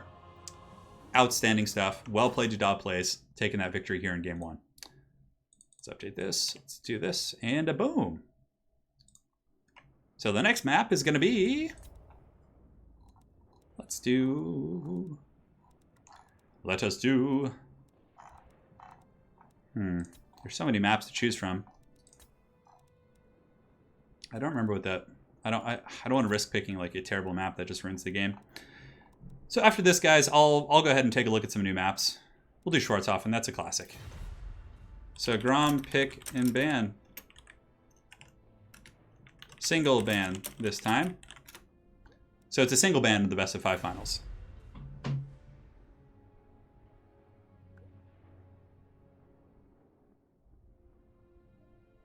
All right, guys.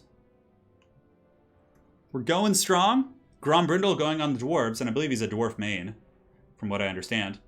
And we have another donation coming in from Christopher on PayPal 3 minutes ago during the game. My apologies for missing that. For 5 Great British pounds. Thank you for your support, man. It all helps. You're an absolute champ, and hopefully you're enjoying this. Oh my goodness. This is good and tasty. Morker is very hard to snipe. You can do it. It's not easy. Felix without Gotrek shouldn't be allowed. That would be interesting, wouldn't it? Zob plays certainly on point today, but is Grombrindle going to come back with the ancestors? The children of the ancestors. The ancestor gods. How many hours do you have in Warhammer 2? A lot. Yeah. I don't know. Ban Skaven. So he picks dwarves, he bans Skaven, and then Dov is going to pick greenskins. Oh, it's on! Satisfy the grudge! Satisfy the grudge. So, let me check my hours in Warhammer 2. Stream's lagging a little bit, guys. My apologies for that. Come on. Come on, stream. Get your stuff together. Okay, it looks like it's fine now. It just had a little bit of a strange lag spike there for a second. So I have 2,464 hours in Total War Warhammer 2. In Warhammer 1, I have 1,311 hours. Most of it's actually in recording, actually. That's the thing. Like, a lot of my hours are spent recording. And this is over the course of like 3 years. Well, depends on that. But yeah, it's a lot of hours for sure. A lot of it is recording though. Like, even I leave the game on while I'm, doing things idly and stuff like that. So, yep. We're good. It's a lot of hours. Satisfy the grudge. They've wronged us. I really hope that Grombrindle brings Gotrek, Felix, and like a Dwarf Lord. That would be so gangster. But you guys have to remember the hours I have put in, like probably only like a third of that is actual gameplay, because a lot of it I'm recording, I'm like leaving the game on while I'm doing other things. But yeah, it's my livelihood. It's what I do for a living. Satisfy the grudge. No. 1,300 hours in Warhammer 1. Slay Erks. Yeah, we're getting all the dwarf fans in chat. Clearly dwarves are quite popular, but the greenskins are popular as well. They're a really cool faction, so I really hope he brings Gotrek and Felix. I actually think it would be good here. Like, if you have Gotrek, Felix, and like hiking Thorgrim, just like being healed by Felix, God, that is going to be hard to deal with. Grimgor versus Ungrim. Gotrek and Slayers. I don't think it's going to be Grimgor. I think Dov is out for blood today. I think he's going to bring a good build. Horus Heresy 1982 says 600 hours in campaign only and 5 minutes in multiplayer. Hey, well, at least you enjoy watching it, right? I think it's fun to watch. Did you play Total War before? Yes, I played Shogun a lot. I have a lot of hours in Shogun. As a matter of fact, let's check my Shogun hours. That's kind of fun. I don't know if it would keep track from all those years ago. Maybe it would. Shogun. Where are you in my Steam library? I have so many games now that I just don't play. That can't be right. Well, Shogun, it looks like I only have 400 hours in Shogun. That can't be right. I think it's like... Yeah. No, because I played Shogun so much, but I guess maybe it was on a different Steam account? I can't remember.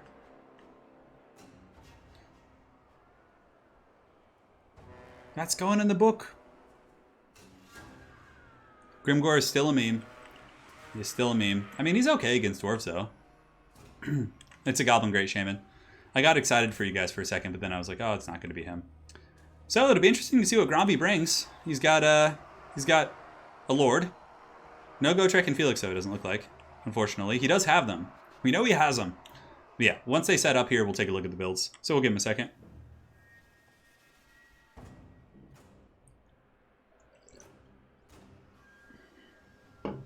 Oh, man. Delicious water. Yeah, I actually loved Shogun multiplayer and campaign. I used to love it. I used to like playing the Archer clan. I think they were the Chokusabe. Yeah, it was a lot of fun. So, For the forces of Dob plays, it's going to be a combination of Skulkers and some Gits in the front line. So he's going with what looks to be a Goblin army. I don't know if he's memeing. I don't know, it's hard to say. But he has Mass Goblins here. He does have Archers here in the back line, so Night Goblin Archers. He does also have Morgub's Mangy Marauders. And on the flanks, he's got Squig Hoppers. Squig Hoppers, of course, you know, have pretty good AP. Bonus for Infantry, Armor Piercing. Very good at running through Dwarves. And up on the high ground, he's got a Night Goblin Shaman with the Wand of Jet and a Goblin Great Shaman with the Vindictive Glare and the Itchy Nuisance and Sneaky Stabbing. Cool stuff here. Now for Gromby, he's going to be taking up a position up here on the hill, which is classic. Dwarves love their hills and mountains and things like that. So he does have Miners with Blasting Charges in the front, which will be very good against a Goblin front line. Longbeards, Longbeards, Longbeards. In the back, he's got more Longbeards. He does also have a Goblin, the Goblobber. He's going to be launching some Goblins and 2 groups of Iron Drakes with Trollhammer Torpedoes, which don't have too many good targets. But yeah, they could still like wreck the Squigs and maybe pop the leadership and things like that. Borscht is really good. Yeah, I love Borscht. Troy will be fun. Yeah, I don't know. It's a cool time period. I love that. I remember reading, the Odyssey, and I love that time period. So, yeah, it'll be fun. We demand Borscht. Yeah, Chokosabe were really fun to play. All right, guys. The lovely Lady Turin is here. The game is on. Let us do it. So the Goblins are going to be screaming forward. Let's see if there's anything in chat, any Waws or anything like that going down. No Waws, but, the aggression is still here. We do have the Night Goblin Squig Hoppers coming over here. Goblobber is going to be taking out 3 of those guys. Pretty good value. Goblobber does, of course, have a leadership penalty as well, which is quite good against Greenskins. So you can, tank off Goblins. But the thing is you can't see a lot of this army right now. Like, this entire Goblin army is basically invisible right now. Like, everything is hidden. So the Dwarves have no idea what's going on. Granted, I mean, he probably knows, from having played enough games, that, there is going to be some nastiness coming in. So, yes. And here it comes. Squigs are going to be circling the flanks. Goblin Wolf Riders as well, going to be looking for opportunities to get in here. It's going to be a tough cookie to crack for sure. Longbeards are actually pretty terrible against Black Orcs, but against Goblin armies, they're really good. They're super hard to take down. Oh, I'm not ignoring you. I didn't see the question, darling. I did not see it. So here we have Squig Hoppers coming up on the flank here. Going to be looking for a way to get in. Trollhammer Torpedo is going to be turning about face to take some pot shots here at the Wolf Riders. But there's not really too many openings. And the one group of Squig Hoppers actually getting broken by the Goblobber. Again, that perpetual leadership penalty very strong. And are they going to break their wavering? 30 leadership looks like they're going to stabilize. And the Wa has been popped. So now the Great Goblin Ambush is here. So Squig Hoppers in the front going to be charging into Miners. Miners will go down very quick to Squig Hoppers. This is a good engagement for the little Goblins here.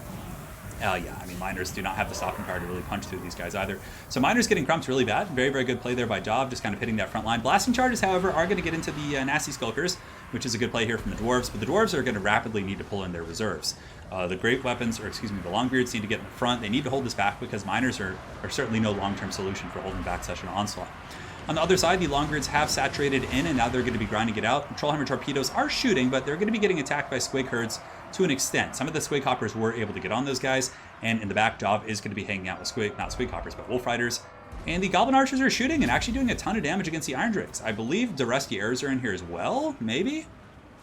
No Rusty Arrows, actually just volume of fire. I mean, even if you have 125 armor, it's still going to be able to take those guys down rather quickly just through volume of fire. Goblin Great Shaman's going to be charging into the back of Dwarf Warriors, and he is marked by Althar, though. Oh no! The Goblin Great Shaman is marked! Throwing axes are coming in. If Trollhammer Torpedoes make contact with this little Goblin, he is going to get one-shotted. Oh, that's going to be so much damage! Oh, the Goblin Great Shaman's getting shreked! Trollhammer Torpedoes are in guard mode, they're shooting, and he is in the danger zone. Another volley of axes coming in, marked by Althar, making his missile resist very, very low. And he is at -16 leadership. The little Goblin that could is certainly going to be going down here or taking a lot of damage at the very least. And the Dwarves are actually able to stabilize on many fronts. Slayers and Longbeards have pushed back the initial wave of Goblins. There's still a group of Iron Drakes with Trollhammer Torpedoes. Oh, but Dob has an opening here. Wolf Riders from Dob are going to be coming in and actually going after the Goblobber. Here they come. Little Wolf Rider is going to be charging up the hill. There are no Dwarves anywhere nearby to intercept this. And the Rocklobber is going to be at least temporarily put offline by this charge here from the Wolf Riders. Very, very good charge right there.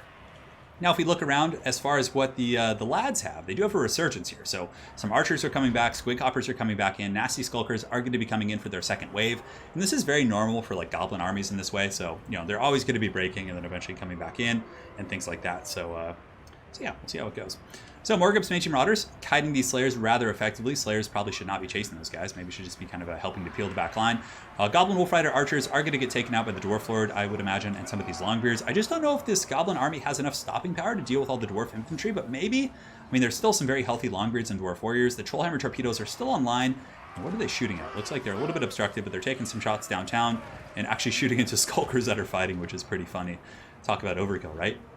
So in the meantime, Grombrindle is going to be getting his artillery piece back online, so the artillery is going to be shooting, and I wonder what it's going to go after. Let's go ahead and watch in and see what this bad boy is shooting. But yeah, those archers from Dov are really just starting to really wear down on Ulthar's Raiders and some of these other good targets. The big issue for him is going to be dealing with the Dwarf Infantry, because when they run out of ammo, these are all like shielded, hard to kill infantry and things like that. So yeah, we'll see how it goes. Longbeards here are going to be jumping down, or Dwarf Warriors, and should be able to finish off these Skulkers who are very, very beat up. Even though it's a bad engagement for Dwarf Warriors, I think the Skulkers are just so beat up over the course of this long fight that they should be able to win them. Now back up, a big overhead look. There are some Squig Hoppers in the back for Dov. He could pull those guys in. The front line of the Goblins is, kind of fumbling and breaking. Night Goblins here breaking. I mean, the whole front line of the Goblins is pretty much a non-factor at this point. But in the back, the Squig Hoppers could come in, and maybe going after these Iron Drakes would probably be the better choice. But I think that Grombrindle does see this coming. Very, very good reaction there from Gromby. He's able to get the Dwarf Warriors. He sees them coming. He screens out. Trollhammers are going to be getting some shots on these approaching Squigs, and they're going to be getting blasted pretty good. Definitely not having a good time. That was a really quick reaction there, but it looks like Dov is going to be Tokyo drifting through, and then we'll be charging in.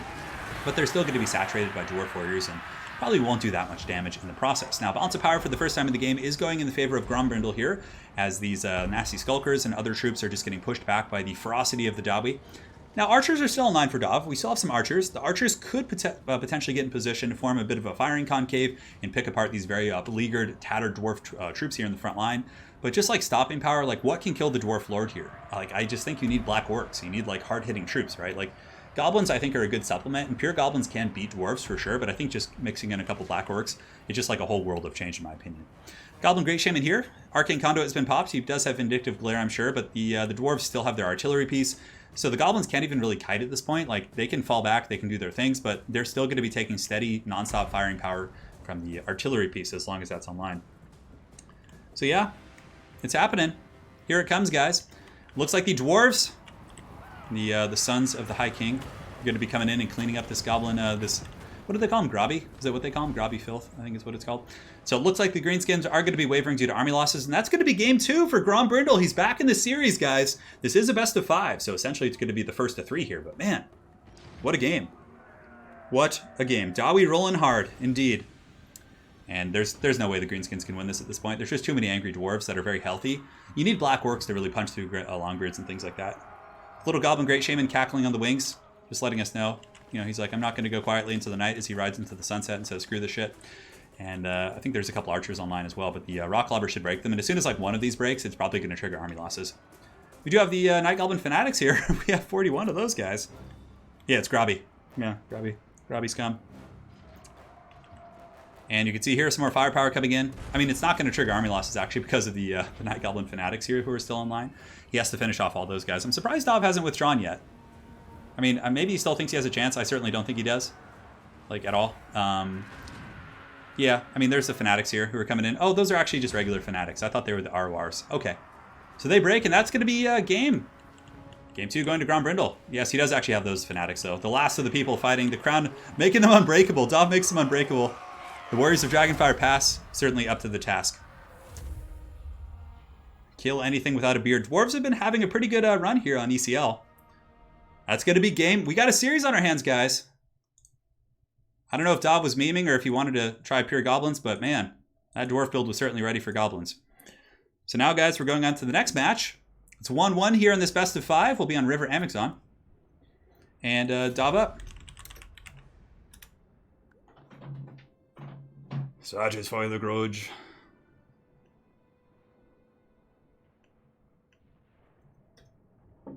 That was something. That was something, all right. Oh.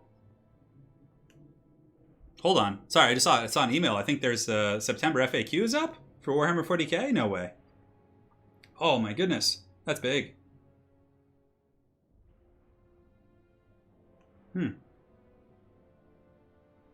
Oh, no balance changes. That's annoying. Yeah, well. So, it looks like our boy here, one of our lads, Dov is going to go Bretonnia, and he's going to ban Tomb Kings. And then Grombrindle gets the pick now. Grom pick. And while they pick away, I'm going to do some hand stretches.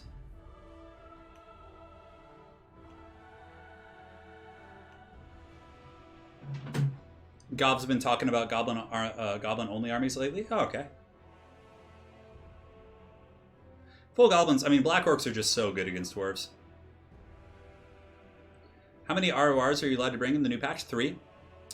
Yeah, 3. I'm also playing. We're using King's Cup rules, but on top of King's Cup, we're using the unit caps for the ones that Creative Assembly put in because I want to see how they go and give some feedback, you know, to CA eventually. You can make a full Vanguard Goblin army. Yeah, Arrow's correct. You tend to run out of steam. I mean, the Black Orcs are just like, if you can get them in and grind and then disrupt the back line, Black Orcs will like grind out all those frontline fights. They're just so good in that matchup. And Grombrindle's going to go Lizardmen. What will he bring this day? We got Lizardmen versus Bretonnia. We saw Job do this earlier. We have a lot of like matches being repeated. But again, you know, players have their styles, right? But Dov, is he going to bring Pegasus Knights again? Grombrindle obviously could have seen that game earlier and could see it coming, but that gives Dov the opportunity to mind game a little bit here, but I'm quite curious to see what he'll do.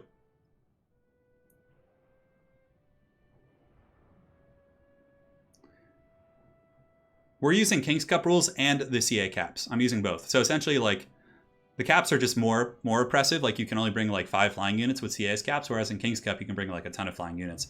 You can bring more RORs in King's Cup as well, but we're just trying both. Like, we're just basically stacking them together. Necropolis Knights aren't bad. Yeah, they can do okay.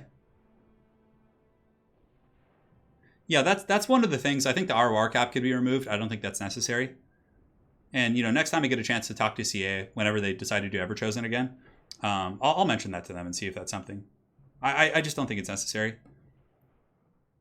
They put a Slan as a single entity, but they aren't that fat, are they? They're pretty thick. HGM predicts the Lizards should win.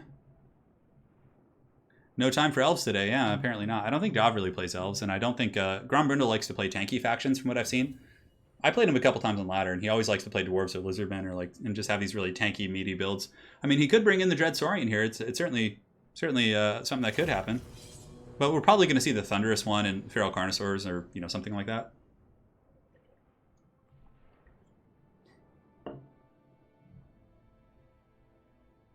My favorite thing about the multiplayer caps is limiting the flying unit spam, because I think it's really unfun for new players to go into ladder and have to deal with, like, you know, 5 Hawk Rider or, like, you know, 4 Fellbats, 2 Terrorgeist, vampires flying around. It's like, oh god, just end me. Like, it's high level players can deal with it, but I think like for newer people and ladder folks, it's like I think it's really good.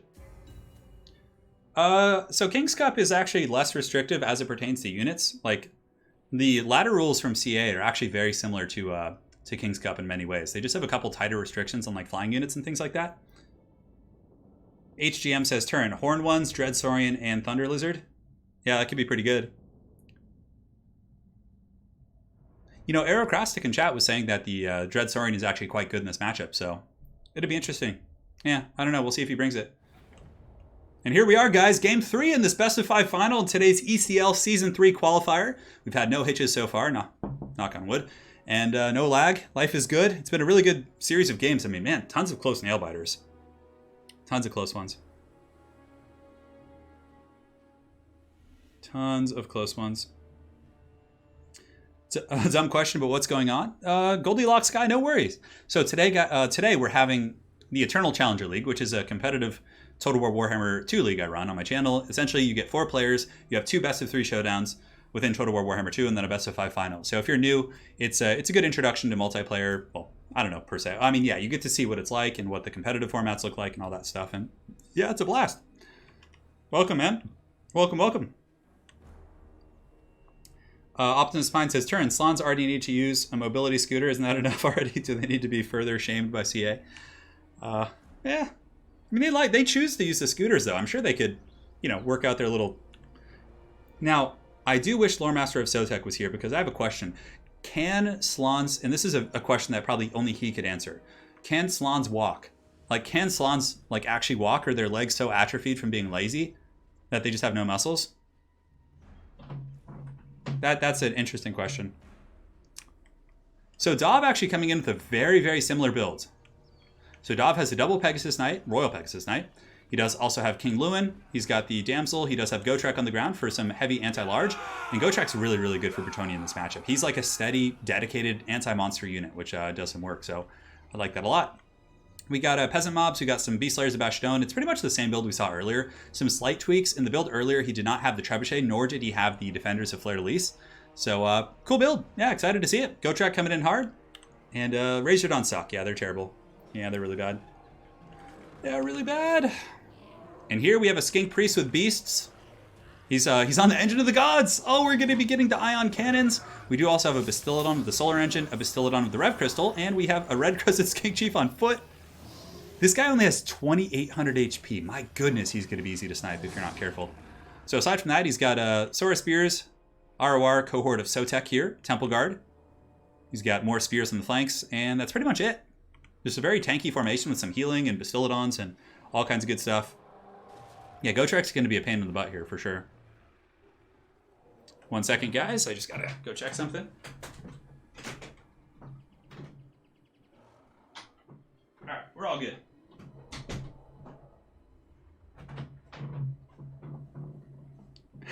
No Dread Saurian today. No Dread Saurian today. Okay, Slann can walk but no longer on the Earth because of the Chaos Corruption on Earth. Is that actually true? Imagine, or do they hop like frogs? Yeah, Razordons are a huge disappointment. Not even their parents love them.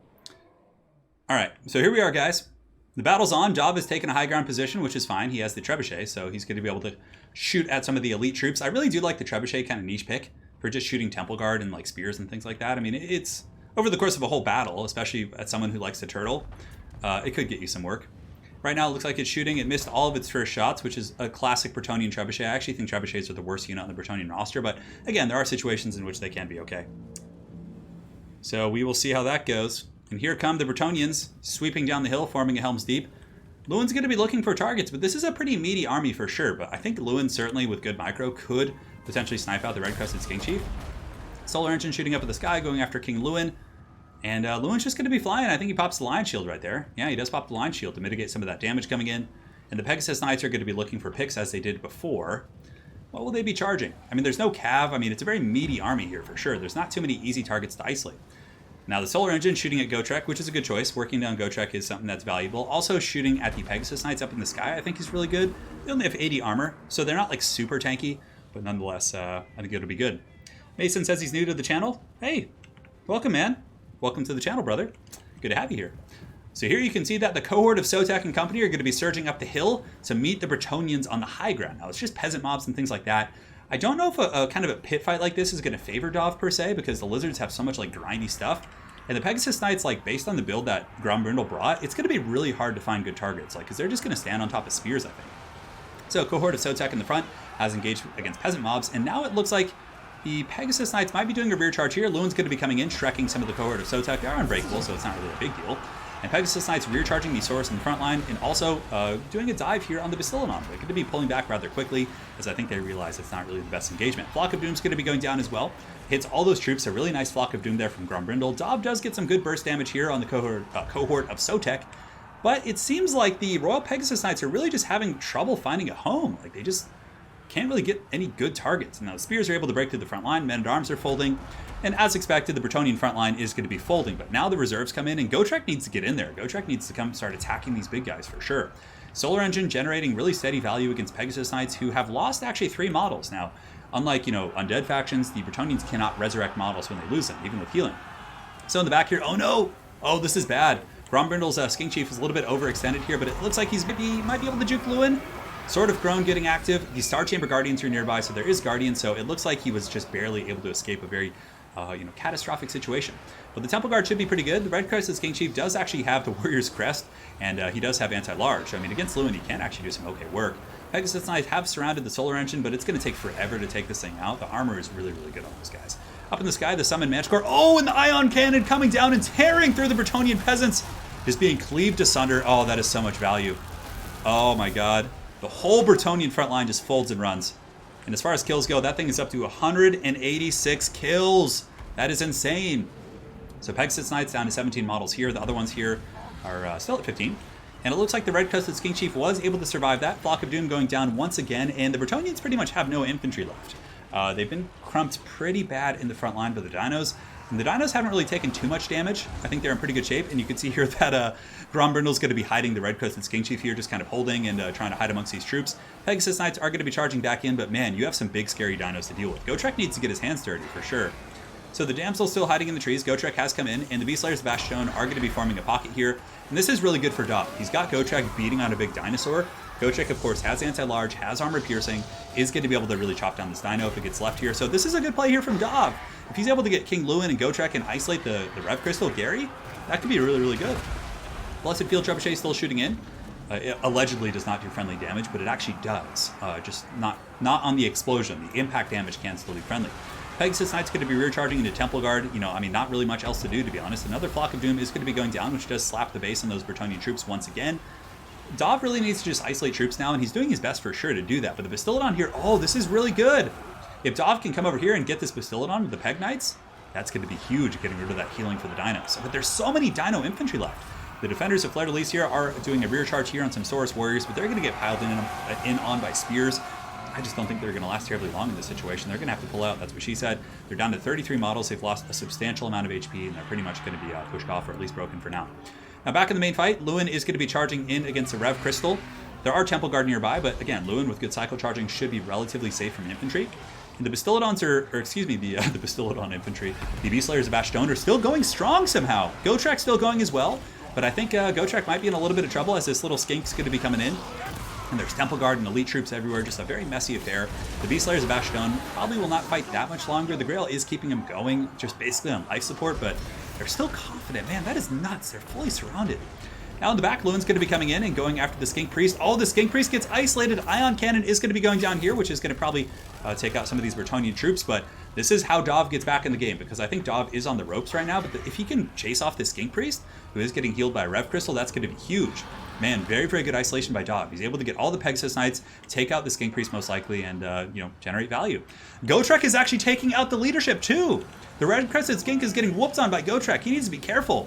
So the Beast Slayers of Bastion are going to be going down. The Grail's going to be going down as well, and it's really just going to be the ground forces of the Dino holding on. And Gotrek is quite a meaty threat as well, but somehow that Skink Priest was able to get away, so that's a huge, huge saving grace for Grombrindle. The fact that he can stand that on top of Temple Guard and really get the Engine of the Gods buffs and all those other good things is pretty big. There still is a solar engine as well. I'm not sure what it's shooting at. I think it's kind of line of sight obstructed. So Grombrindle needs to get this guy back up on the high ground and start shooting at some good targets here. And the Skink Priest is having problems getting away. Gotrek is chopping him down. Man, Gotrek, the hero of Bretonnia, is chopping down the Skink Priest. -7 leadership. If he breaks, that guy's off the battlefield 100%. Like if he runs away from this defensive pocket, there's no way. Now there are a ton of lizards left. I mean, we have the Skink Chief, but there's a lot of powerful Bretonnians left as well. Pegasus Knights here have how many models? We have 14 here. We still have 14 here. Yeah, looks like 2 groups of 14, I think. No, 12 in this group, actually. So Gary's pushed off. The Skink Priest is actually running the right direction, so that's pretty big. But it looks like the Pegasus Knights might be able to get it. Temple Guard are going to be surging in to try and protect it. And now they're going to be going after the isolated solar engine back here, which is a really nice pick here. Obviously, the Bretonnian army is going to be losing in the frontline fight. They just brought peasants mostly. Where Dov wins this is with isolations and picks and things like that. This is a really, really close battle, man. So the Red Crested Skink Chief going to be getting in here and fighting.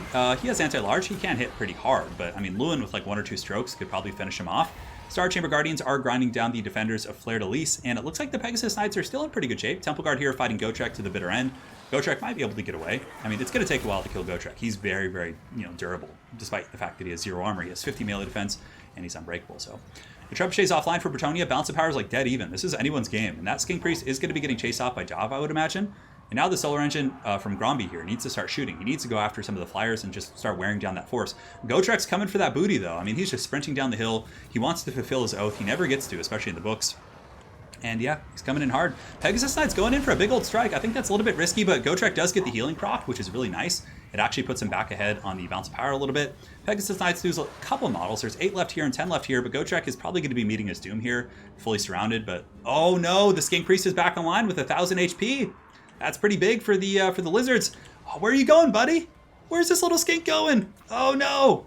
Lewin's. So this is going to take some MLG juking. Like he's going to have to juke Lewin's dive for sure. Is he going to get away? Skinks are pretty quick. He kind of gets knocked over, which is good. The Bastillodon's going to be coming in. Focus Instinct's being popped to de-rampage something. I'm not sure why he popped that, but there's nothing rampaging nearby. Skink Priest coming back in. Gotrek is fully surrounded, like an absolute boss of a slayer. And Lewin gets the jump. Oh, did he just get wiped out? No, he's back in the army now. So the Skink Chief is actually going to be going after Gotrek. And will Gotrek finally fulfill his oath? We'll find out here in a second. He's got 51 HP, and it looks like it. So Gotrek does go down. I'm sure he's just wounded, though. He'll be back. He has the ultimate armor, plot armor. So the Dinos still have a lot of stuff, though. I mean, they have a lot of infantry, a full health group of spears here, which was able to break off the damsel. So there's potentially not going to be any more healing for Dov. And yeah, they're just chasing. So basically, both players are going to be kind of resetting here. The Skink Priest on the Bastillodon does go back there. Man, this is a close game. Just fierce cockfights all day. This is nuts. This is nuts. So here we go, guys. Here we go. The Lizards are going to be reforming ranks. The fact that he still has a Bastillodon is really big. He needs to focus all of his efforts on keeping the Solar Engine alive so he can just methodically pick off the Pegasus Knights here. He needs to start shooting. Like, he has plenty of ammo left. Just, like, put the Temple Guard right on top of it, put the Skink Chief on top of it, helms deep, and just start shooting. Like, that is your best bet. Because he can attack. He is attacking right now. The Bastillodon's attacking. Dov is going to be getting his forces in position as well for some attacks. And it looks like he's going to go in for the kill on the Skink Chief. The blasting on the defenders of Fleur-de-Lis, not the best target in my opinion, but still, you know, it's happening. Bretonians have some infantry on the wings as well. This little Skink Chief is holding on firm. He's got 800 HP, 5 HP. I mean, it's so close. This is it. I mean, if Dov does not kill the Skink Chief here, I think that might be enough for Gromby to get this game. Star Chamber Guardians are just so tough to break, and there's still a lot of those, and he probably lost a lot of Pegasus Knights on that charge. He lost at least a handful. The Bretonian infantry are going to be attacking as well. Dov comes in for the Alpha Strike, and he has a couple more chances at this, for sure. Lewin taking a blast to the face, and for the first time in the game, the Dinos are actually, look at him just holding here. They're like, hold! Oh, man. Lewin going in to try and finish off the Solar Engine. A pretty good choice. Spears need to pile in and kind of fend him off. Pegasus Knights looking for an opportunity to fight as well, and the defenders of Fleur-de-Lis actually getting broken off here. Terror, I mean, there could be terror routes, but Star Chamber Guardians are pretty meaty for sure. Oh, and the freaking Skink Chief coming in with his halberd and just giving Lewin the business right in the rear.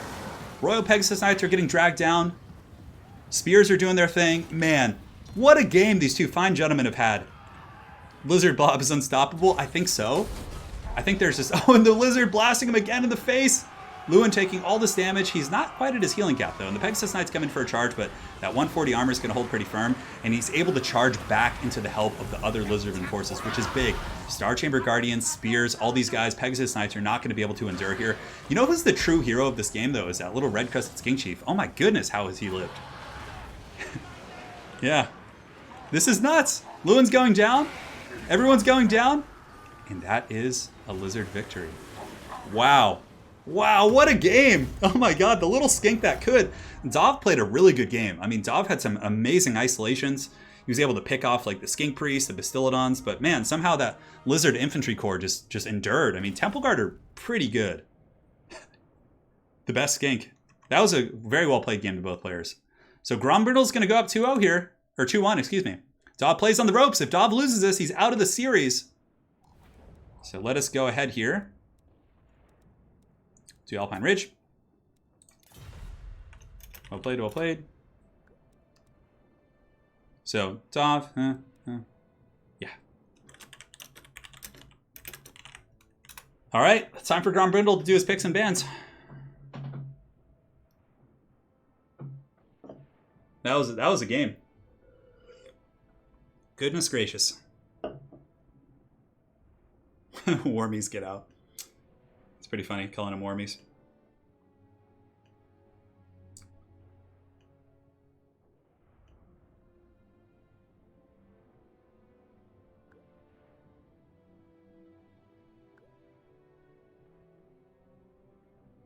Alrighty.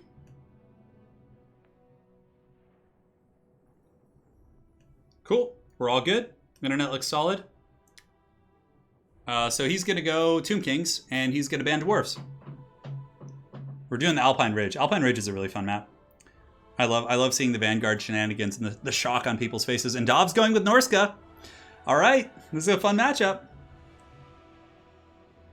Disco Skull says, I want everyone to win. I can't take the stress. Optimus Pine says, Turin, not a fair fight. Lasers from space versus scrappy wooden trebuchets.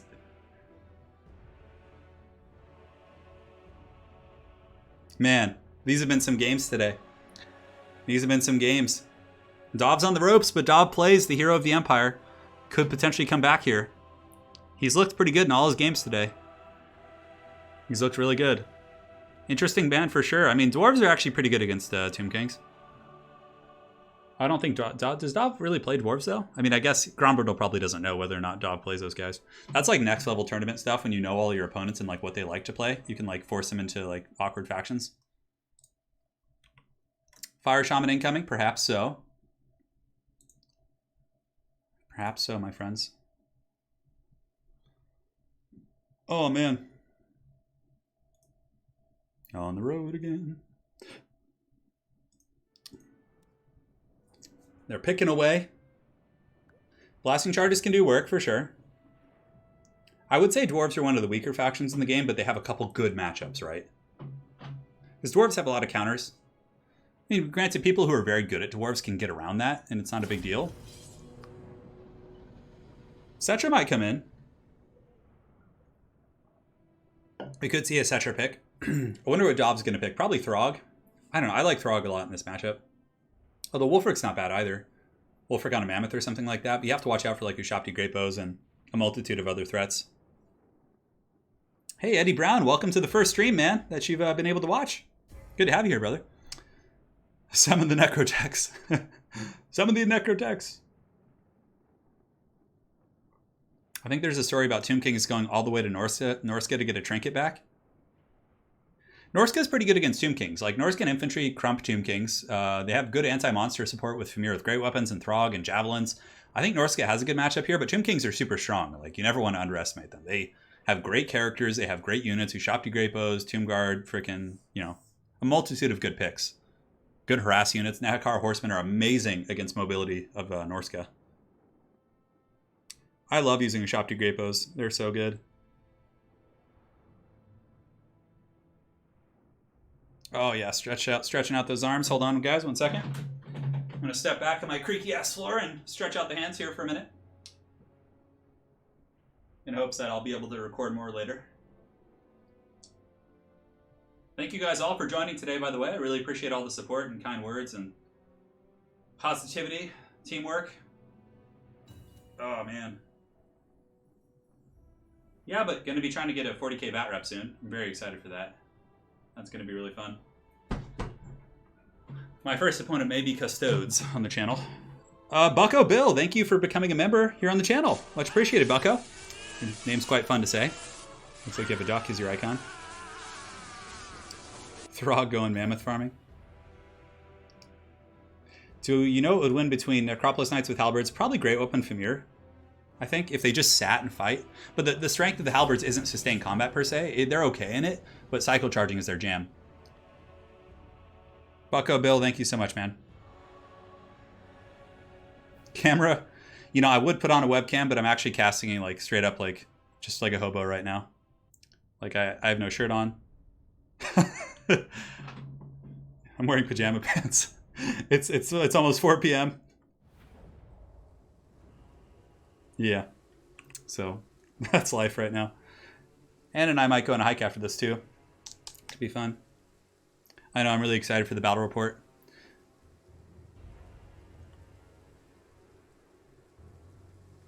Yeah, we'll see, my friends. We will see. We're on the Alpine Ridge. Certainly some Vanguard shenanigans can take place. But yeah, you really... Something I've noticed about Grombrindle's playstyle is he really loves to use like tanky defensive builds and just kind of grind people out more so than like doing really aggressive kind of skirmishing and builds like that. So I think if Dov is privy to that and brings enough like kind of anti-large stuff, he could be pretty good here. Yeah. If somebody could drop a Discord link, that would be great. Yeah, there's a couple folks here asking. Bucko Bill says, life sounds amazing. Can't beat PJ Pants. I know. It's good. I have American flag ones too. Dov plays on the ropes, guys. Here in the finals here of this qualifier. Can the hero of the Empire, the great Dov plays, come back? Grombrindle so far has had some very resolute builds for sure.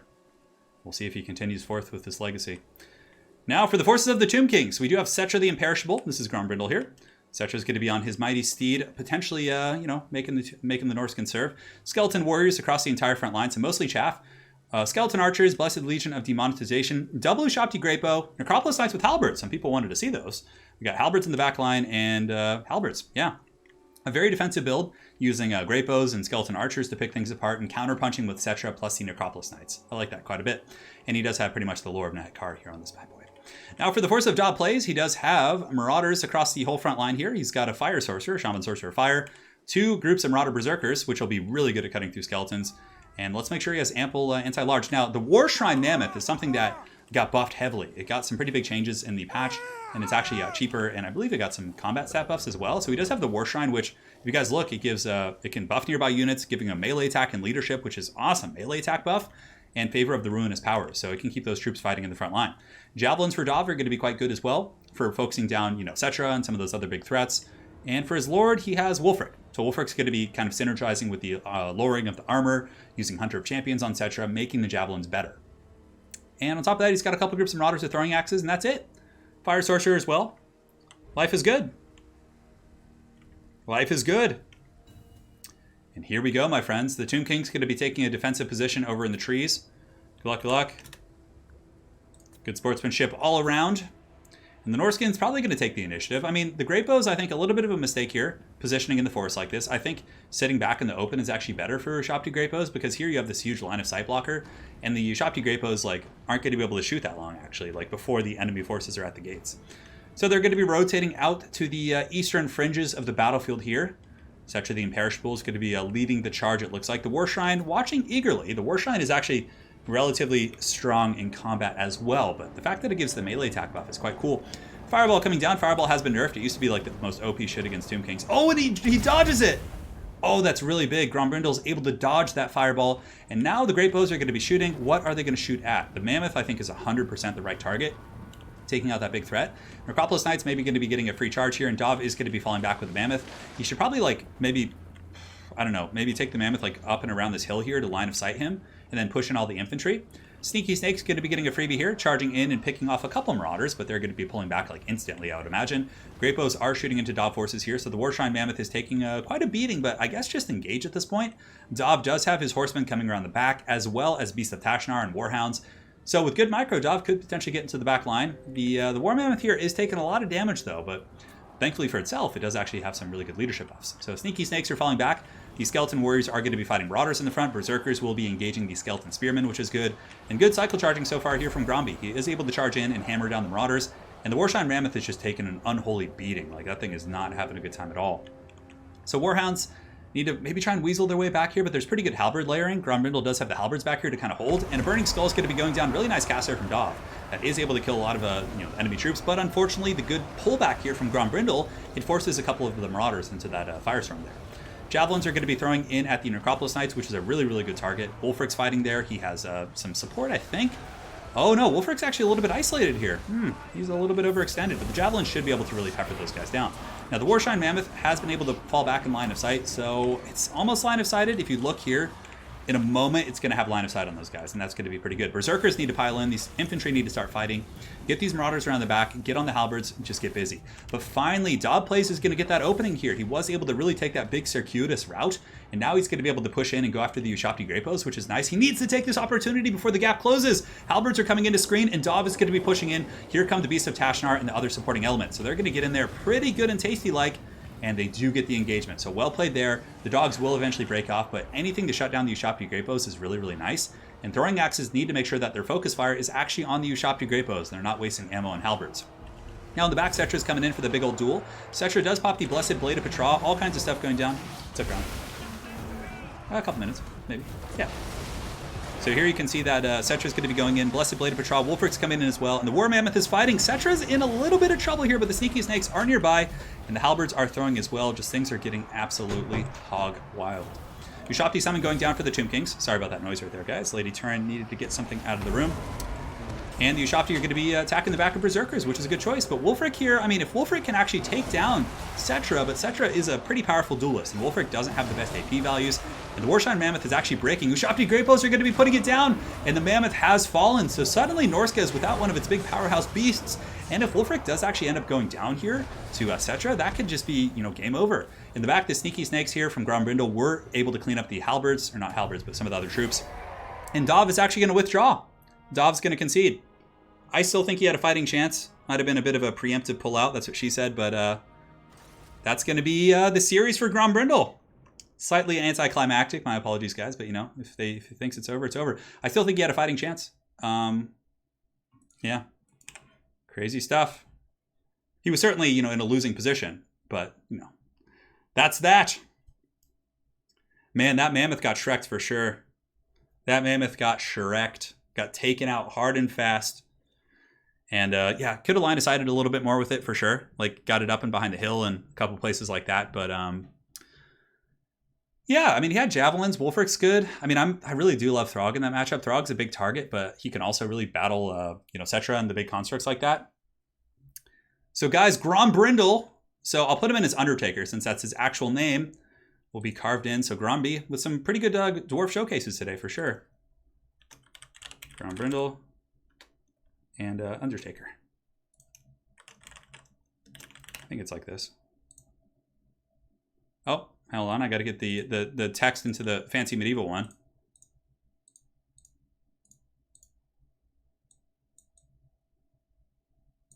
And the Undertaker is going to be our third qualifier for the Eternal Challenger League Season 3, guys. So congrats to him. Well played to Dov. Dov had a great game for sure. All the guys did. I mean, the bracket today was quite intense, and I didn't even get to upgrade it after this. So, of course, we had Sarmatian and Undertaker in the first match of the day. Undertaker was able to win that. And then Pounder versus Dov Plays was an amazing series. Close games across the board. If you guys are joining late, I would highly recommend going back and watching those early games. They were really, really fun and close. And Undertaker is going to be the final champion, coming in with the metaphorical and literal steel chair, because he is the Undertaker, and claiming ultimate victory here in this qualifier. And now he's going to be added to the list of Elector counts for this season with Falcon, Vicious Satsuma, and Undertaker so far. And yeah, that's that. That is that, my friends. Yeah, the Army Showcase is quite a bit of fun. If you guys want to see that, it's up now on the channel. Well played to everyone. It was a blast. So again, I want to sincerely thank you guys all for joining. We have 1,100 people here in chat. That is awesome to see that kind of support from multiplayer in the community. Make sure to drop a like on the way out. It does help out quite a bit and definitely you know, helps the streams and the community and all that good stuff. So do that, please, if you don't mind. And yeah, thank you guys for joining. Special thanks to Bucko Bill for becoming a new member. Garland Green, Juggernaut Demon, Andrea for multiple donations. Thank you so much. Matthew Smith, Michael Isaac with the 25, Garland Green again with the 200, SEK. And then Oliver, Christopher on PayPal, and then Aaron Farragon. So Farragon coming in with the steel chair, actually. So Farragon, my apologies for missing that. That was actually during the game, so I was so heated in the casting. But Farragon comes in with a fat $50 donation. Man, hot damn, thank you, dude. I really appreciate that. So, yeah, man, damn. That's really nice of you. Thank you guys all for your support. It's been huge. They were great games today, across the board. They were really, really good. Yeah, Farragon, thank you so much for that, man. That's really generous. Thanks for the fantastic casting. Yeah, you're welcome. I felt a little off today, actually, but hopefully you guys didn't notice. All right, guys. That's it for today. Congratulations to the Undertaker for qualifying. Well played to all the other challengers as well. Dov put up a great fight in the finals. It was really fun, and close games could have gone either way. Like his Bretonnia game, like so many of those. It was just down to the wire. So there'll be links to his channel, of course, in the comment section after this if you want to check him out. And if any of these other fine gentlemen do have channels or Twitch channels, there will also be links to those as well. Thank you, guys. It's on. Let's do it. We got Ray Hyde with a $2 donation. He says, yeah, boy. Thank you. Thank you so much. Thank you, guys. That was fun. So tomorrow I'm going to be joining Italian Spartacus also for his qualifier. So if you guys want to see that. Or his finals, excuse me. So I'll be at his place. And Jankuya, my friends. Dobra noc to those of you guys in Europe. And yeah, I'll see you guys on the other side. Thank you so much for joining. Cheers.